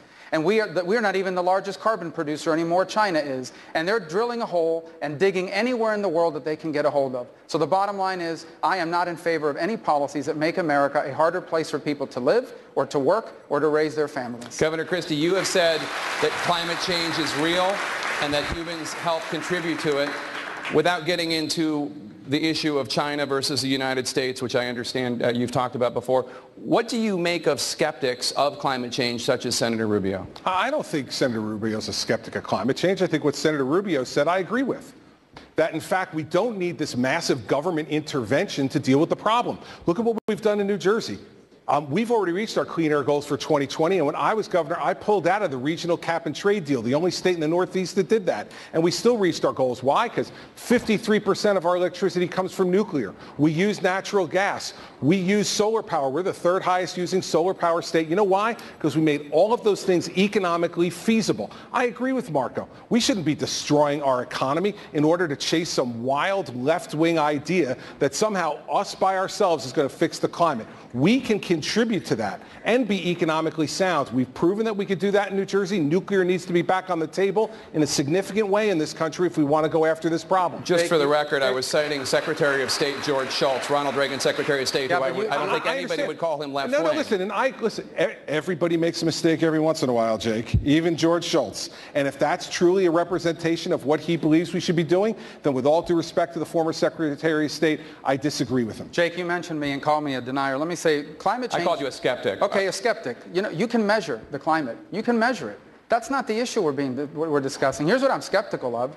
I'm skeptical of the decisions that the left wants us to make, because I know the impact those are going to have, and they're all going to be on our economy. They will not do a thing to lower the rise of the sea. They will not do a thing to cure the drought here in California. But what they will do is they will make America a more expensive place to create jobs. And today, with millions of people watching this broadcast that are struggling paycheck to paycheck, that do not know how they're going to pay their bills at the end of this month, I am not in favor of anything that is going to make it harder for them to raise their families. Thank you, Senator. Jake, I want to go to another question right now. I want to go to another question. Jake, a lot of those people, though, and I'm going to echo what Senator Rubio just said. This is an issue where we're talking about in my state, it's thousands of manufacturing jobs. Thousands of manufacturing jobs for a rule the Obama administration, as EPA has said, will have a marginal impact on climate change. So we're going to put thousands and thousands of jobs in my state. I think it's something like 30,000 in Ohio, other states across this country. We're going to put people, manufacturing jobs, the kind of jobs that are far greater than minimum wage. This administration is willing to put at risk for something its own EPA says is marginal. Thank you, Governor. This is what's wrong. Thank you, Governor. I'm turning to another issue right now. I'm turning to another issue right now, Senator Cruz. Well, I think we've heard from several this evening. A backlash against vaccines was blamed for a measles outbreak here in California. Dr. Carson, Donald Trump has publicly and repeatedly linked vaccines, childhood vaccines, to autism, which, as you know, the medical community adamantly disputes. You're a pediatric neurosurgeon. Should Mr. Trump stop saying this? Well, let me put it this way. There have been numerous studies, and they have not demonstrated that there's any correlation between vaccinations and autism. This was something that was spread widely 15 or 20 years ago, and it has not been adequately revealed to the public what's actually going on. Vaccines are very important, certain ones, the ones that would prevent death or crippling. There are others, a multitude of vaccines which probably don't fit in that category, and there should be some discretion in those cases. But, a lot of this is pushed by big government, and I think that's one of the things that people so vehemently want to get rid of big government. We have 4.1 million federal employees, 650 federal agencies and department. That's why they have to take so much of our taxes. Should he stop saying it? Should he stop saying the vaccines cause autism? Well, you know, I've just explained it to him. He can read about it if he wants to. I think he's an intelligent man and will make the correct decision after getting the real facts. Mr. Trump, as president, Well, you I'd would... like to I'm respond. going right to you. I'd like to Mr. Trump, respond. as president, you would be in charge of the Centers for Disease Control and the National Institutes of Health, both of which say you are wrong. How would you handle this as president? Autism has become an epidemic. 25 years ago, 35 years ago, you look at the statistics, not even close. It has gotten totally out of control. I am totally in favor of vaccines, but I want smaller doses over a longer period of time. Because you take a baby in, and I've seen it, and I had my children taken care of over a long period of time, over a 2 or 3 year period of time, same exact amount. But you take this little beautiful baby and you pump, I mean, it looks just like it's meant for a horse, not for a child. And we've had so many instances, people that worked for me just the other day, 2 years old, 2.5 years old, a child, a beautiful child, went to have the vaccine and came back and a week later got a tremendous fever, got very, very sick, now is autistic. I only say I'm in favor of vaccines. Do them over a longer period of time, same amount. Thank you. Just in little sections. Dr. Carson? And I think you're going to see a big impact on autism. Dr. Carson, you just heard his medical take. He's an okay doctor. Okay.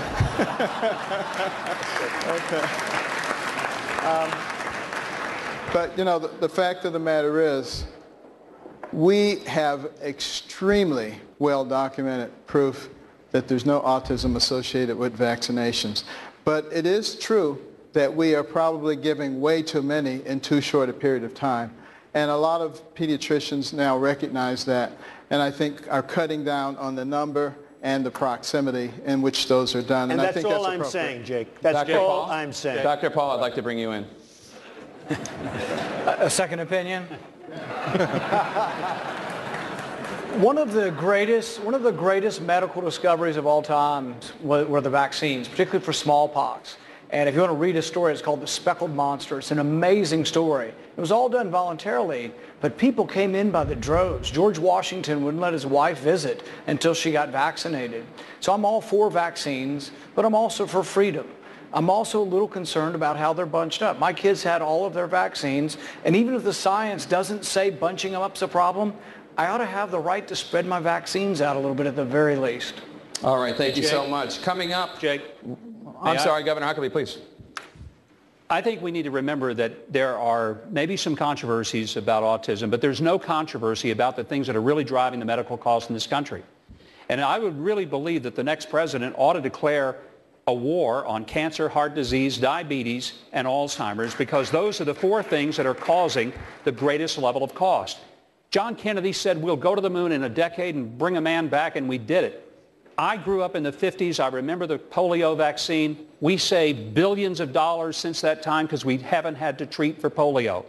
Why doesn't this country focus on cures rather than treatment? Why don't we put a definitive focus scientifically on finding the cure for cancer, for heart disease, for diabetes, and for Alzheimer's, a disease alone that will cost us $1.1 trillion by the year 2050. Thank you, Governor. We change the economy and the country. We have to take another quick break. Coming up, Ronald Reagan looming large over this debate. So how Reagan-esque exactly are these Republicans? We will find out next.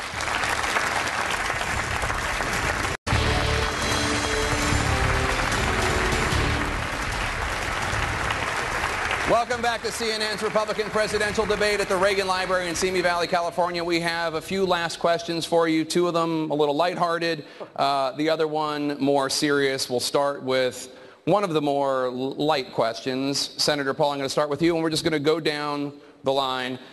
Earlier this year, the Treasury Department announced that a woman will appear on the $10 bill. What woman would you like to see on the $10 bill? Ooh, that's a tough one. You know, I'm big on that we were, and I love what Carly said about women's suffrage. I think Susan B. Anthony might be a good choice. Governor Huckabee. That's an easy one. I'd put my wife on there. I've been married to her 41 years. She's fought cancer and lived through it. She's raised 3 kids, 5 great-grandkids, and she's put up with me. I mean, who else could possibly be on that money other than my wife? And then that way she could spend her own money to her face. Senator Paul? No, Senator Rubio, you I'm mean? sorry, Senator Rubio. Sorry. I know we all look alike, right? Just the senators. The Rosa Parks, an everyday American that changed the course of history. Senator Cruz. Well, I wouldn't change the $10 bill. I'd change the 20. I'd take Jackson off, and I'd leave Alexander Hamilton right where he is as one of our founding fathers. And I very much agree with Marco that it should be Rosa Parks. She was a principled pioneer that helped change this country, helped remedy racial injustice, and that would be an honor that would be entirely appropriate. Dr. Carson.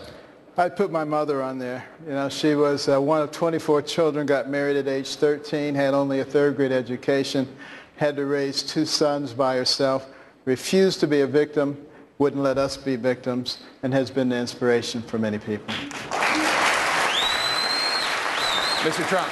Well, because she's been sitting for 3 hours, I think my daughter Ivanka, who's right here. Other than that, we'll go with Rosa Parks. I like that. Governor Bush. I would go with Ronald Reagan's partner, Margaret Thatcher. It's probably illegal, but what the heck, since it's not going to happen. A strong leader is what we need in the White House, and she certainly was a strong leader that restored the United Kingdom to greatness. Governor Walker.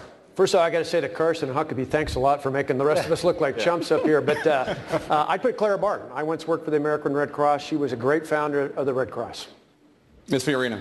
I wouldn't change the $10 bill or the $20 bill. I think, honestly, it's a gesture. I don't think it helps to change our history. What I would think is that we ought to recognize that women are not a special interest group. When women are the majority of this nation, we are half the potential of this nation, and this nation will be better off when every woman has the opportunity to live the life she chooses.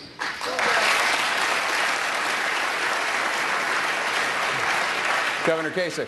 Was probably not maybe legal, but I would pick Mother Teresa, the lady that I had a chance to meet, a woman who lived a life so much bigger than her own, an inspiration to everyone when we think about our responsibility to love our neighbor as we love ourselves. Governor Christie. I think the Adams family has been shorted in the currency business. Our country wouldn't be here without John Adams, and he would not have been able to do it without Abigail Adams, so I'd put Abigail Adams on the bill. All right. Some good entries if anybody at the Mint was listening. Here's the next lighthearted question. You all know that the United States Secret Service uses code names for the president and his family. Ronald Reagan's code name, for example, was Rawhide, an homage to his performances in Westerns. Nancy Reagan's was Rainbow. You don't have to come up with the one for your spouse, but what would you want, Governor Christie, I'll start with you, your Secret Service code name to be? You know, I've been called a lot of names by a lot of different people. Now I got to get called by names by the Secret Service. I would just say True Heart. Well, I have one now with my detail. They call me Unit 1. My wife says, you'll never be Unit 1. I'm Unit 1. You're Unit 2. Secretariat. Governor Walker. Harley. I love riding Harleys. Ever ready. It's very high energy, Donald.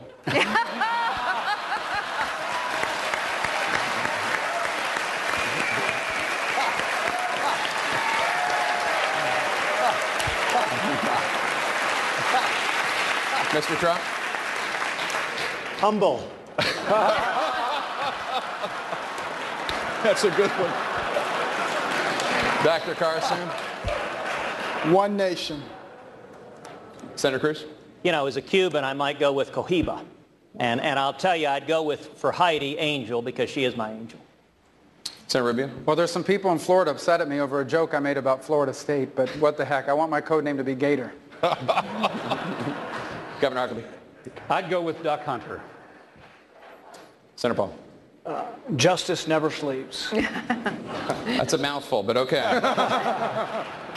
Okay, here's the more serious question. Ronald Reagan, the 40th president, used the plane behind you to accomplish a great many things.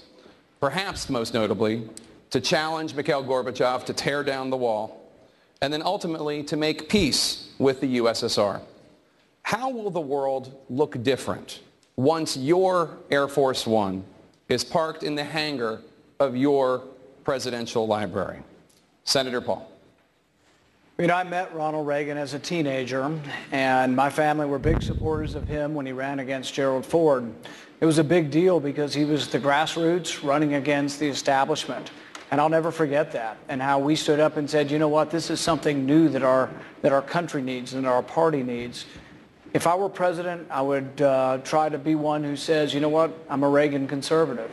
I'm someone who believes in peace through strength, and I would try to lead the country in that way, knowing that our goal is peace and that war is the last resort, not the first resort, and that when we go to war in a constitutional way, which means that we have to vote on it, that war is initiated by Congress, not by the president, and that we go to war reluctantly. But then when we go to war, we don't fight with one arm tied behind our back. We fight all out to win, but then we come home.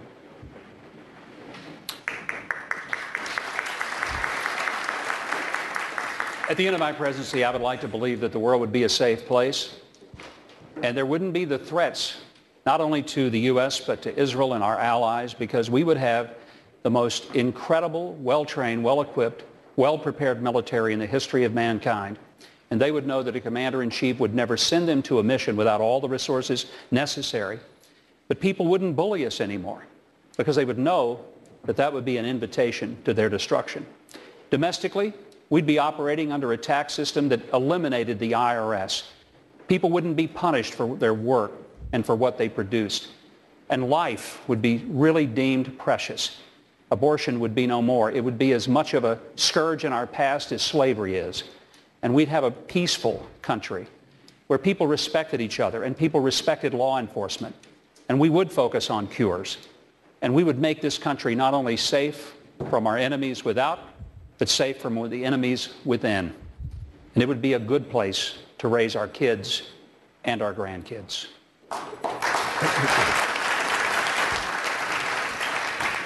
One of the things that made Ronald Reagan a great president is that he understood that America was a unique nation, unlike any other that had existed throughout human history. He knew it was founded on universal principles that were powerful: the dignity of all people, human rights, the rights of all to live in freedom and liberty and to choose their own path in life. He just didn't believe it. He acted on it. That's why bringing down communism was so important to him.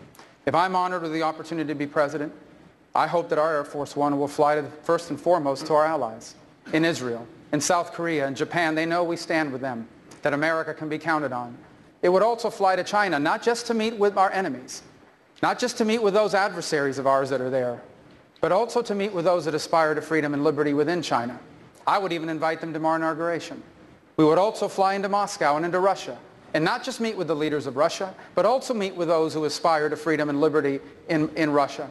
And ultimately, I hope that my Air Force One, if I become president, will one day land in a free Cuba, where its people can choose their leaders and its own destiny.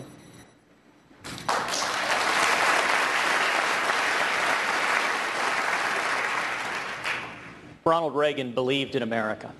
If I'm elected president, our friends and allies across the globe will know that we stand with them. The bust of Winston Churchill will be back in the Oval Office, and the American embassy in Israel will be in Jerusalem. Enemies across this world will know the United States is not to be trifled with. ISIS will be defeated. We will have a president willing to utter the words radical Islamic terrorism, and the Ayatollah Khamenei will understand that he will never, ever, ever acquire nuclear weapons.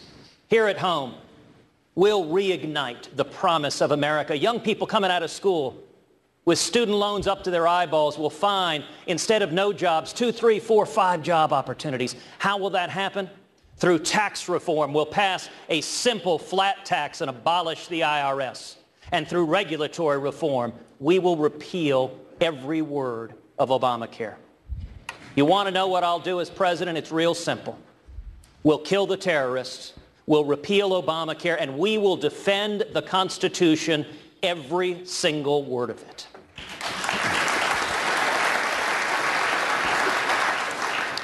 Well, you know, I was a radical Democrat before I started listening to Ronald Reagan. And he didn't sound like what they said Republicans were. He sounded logical. And I hope that I sound logical also. Because when I look at what's going on with the United States of America, I see a lot of things that are not logical. I see us allowing people to divide us when in fact our strength is in our unity.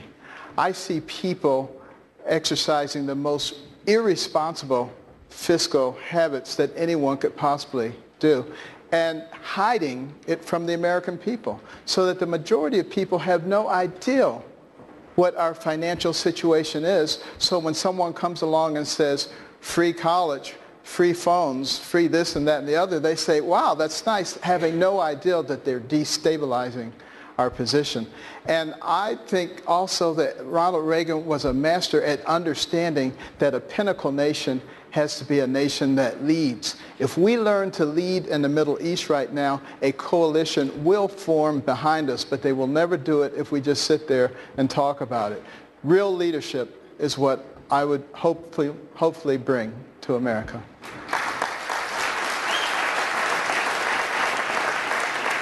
If I become president, we will do something really special. We will make this country greater than ever before.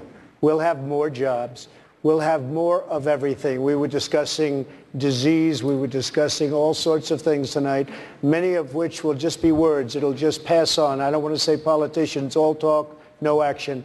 But a lot of what we talked about is words, and it'll be forgotten very quickly. If I'm president, many of the things that we discussed tonight will not be forgotten. We'll find solutions, and the world will respect us. They will respect us like never before, and it'll be actually a friendlier world. And I have to say, it's a great honor to be here tonight. Jake. 6 million more people are living in poverty than the day that Barack Obama got elected president. 6 million more people. The middle class has had declining income. Workforce participation rates are lower than they were in 1977. For the first time in modern history, more businesses are failing than are being created. That is what the next president will have to deal with. And I believe we can reverse course by creating a strategy of high sustained economic growth. Not the new normal of 2% that all the left says we just have to get used to, but a 4% growth strategy where we reform how we tax, fix the broken regulatory system, embrace the energy revolution in our midst, fix the immigration system so we can turn it into an economic driver, deal with the structural fiscal problems that exist because of our entitlement problems that will overwhelm and create way too much debt. If we grow at 4%, people are going to be lifted out of poverty. The great middle that defines our country will have a chance to be able to pursue their dreams as they see fit. That should be the great challenge and the great opportunity for the next president of the United States, to forge consensus, to go back to a high growth strategy, and then we'll be able to lead the world. Without a high growth strategy, our country will never have the resources or the optimism to be able to lead the world, which the world desperately needs our leadership.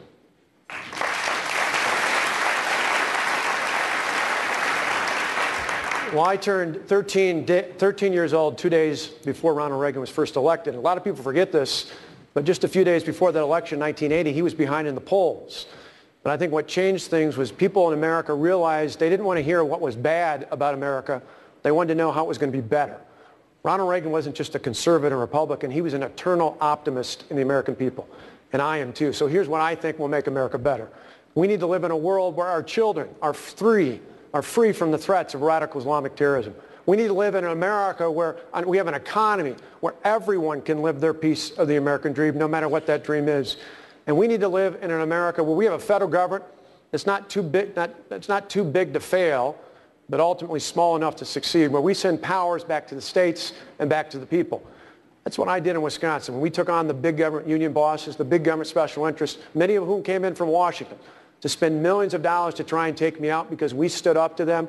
We didn't back down in any of those instances. If you give me the chance as your next president, I won't back down any day, any way, anyhow. I'll fight and win for you and your families every single day I'm in office.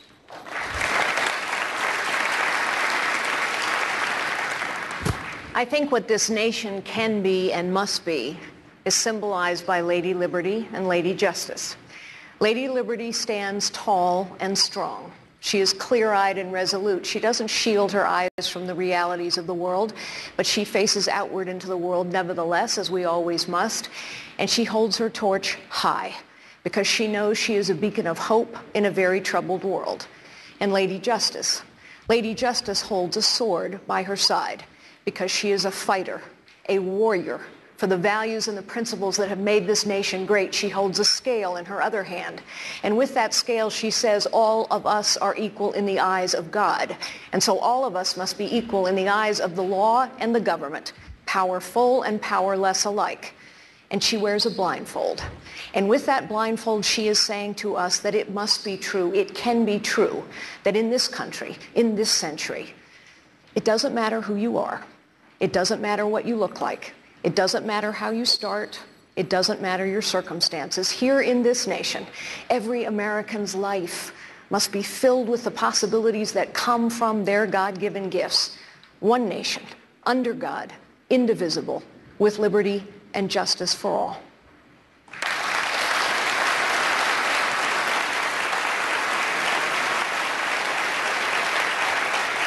Well, as president, I will make this a nation that will solve problems. And how? By having the elected officials and the leaders realize they're Americans before they're Republicans or Democrats. I did it in Washington, and I've done it in Ohio by having the elected officials realize that they're Ohioans before anything else. Secondly, I will rebuild the relationships and show the respect to our allies around the world. We have no choice but to do that. We will be stronger when we are unified, and we'll fight for freedom and for human rights. And finally, maybe a little bit of what Carly said. The people that are out there listening, America was never great because we ran America from the top down. America is great because we've run America from the bottom up, where we all live in the neighborhoods.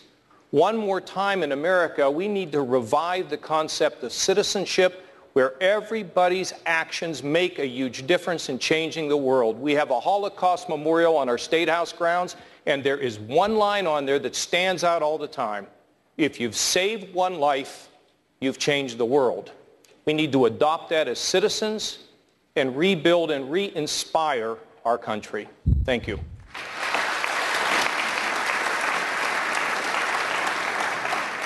I turned 18 in 1980. And my first vote was for Ronald Reagan. Boy, am I glad I did it. And I think the country is too. A Christie presidency won't be about me. It'll be about you. Tonight you sit at home in your living room frustrated that you play by the rules, you pay the taxes, you do the hard things to raise your family. Yet you feel like America's generosity is being taken advantage of, that your system is being gamed, and that you're turning out to fall further and further behind.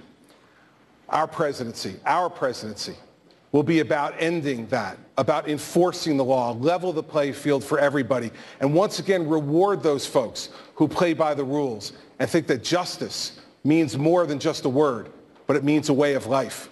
And I will tell you this, around the world, I will not shake hands with, I will not meet with, and I will not agree to anything with a country that says death to us and death to Israel and holds our hostages while we sign agreements with them. It'll be an America that'll be strong and resolute and will once again be able to stick out its chest and say, we truly are the greatest nation in the world because we live our lives that way each and every day.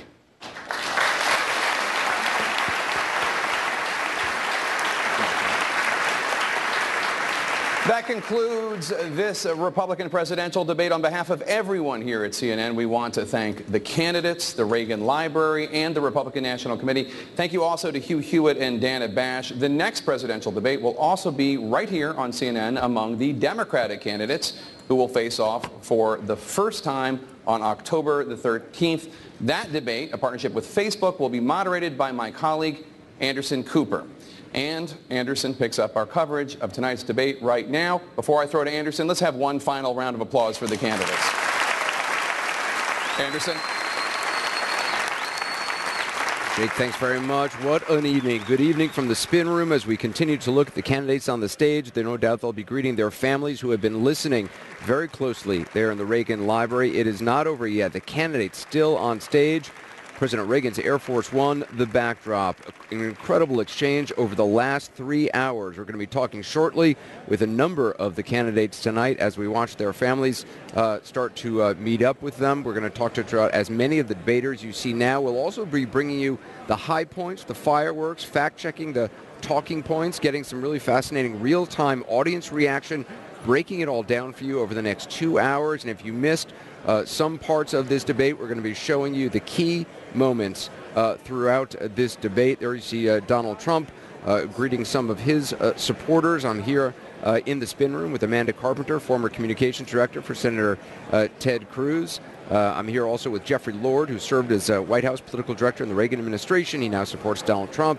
Anna Navarro, who supports Jeb Bush and is close friends with Marco Rubio. Chief political analyst Gloria Borger. John King, host of CNN's Inside Politics, and David Axelrod, CNN senior political commentator and former top advisor to President Obama. David Axelrod, just some quick thoughts. Well, one thought is these people have an iron constitution to be standing there for as long as they It was did. hot up there. There was a lot of sweating. 3 hours. It was a gauntlet that they ran up there. Look, I would say one thing is that Carly Fiorina had a great opportunity tonight. I think she took full advantage of it. She's going to move up in the polls as a result of this. Chris Christie was on the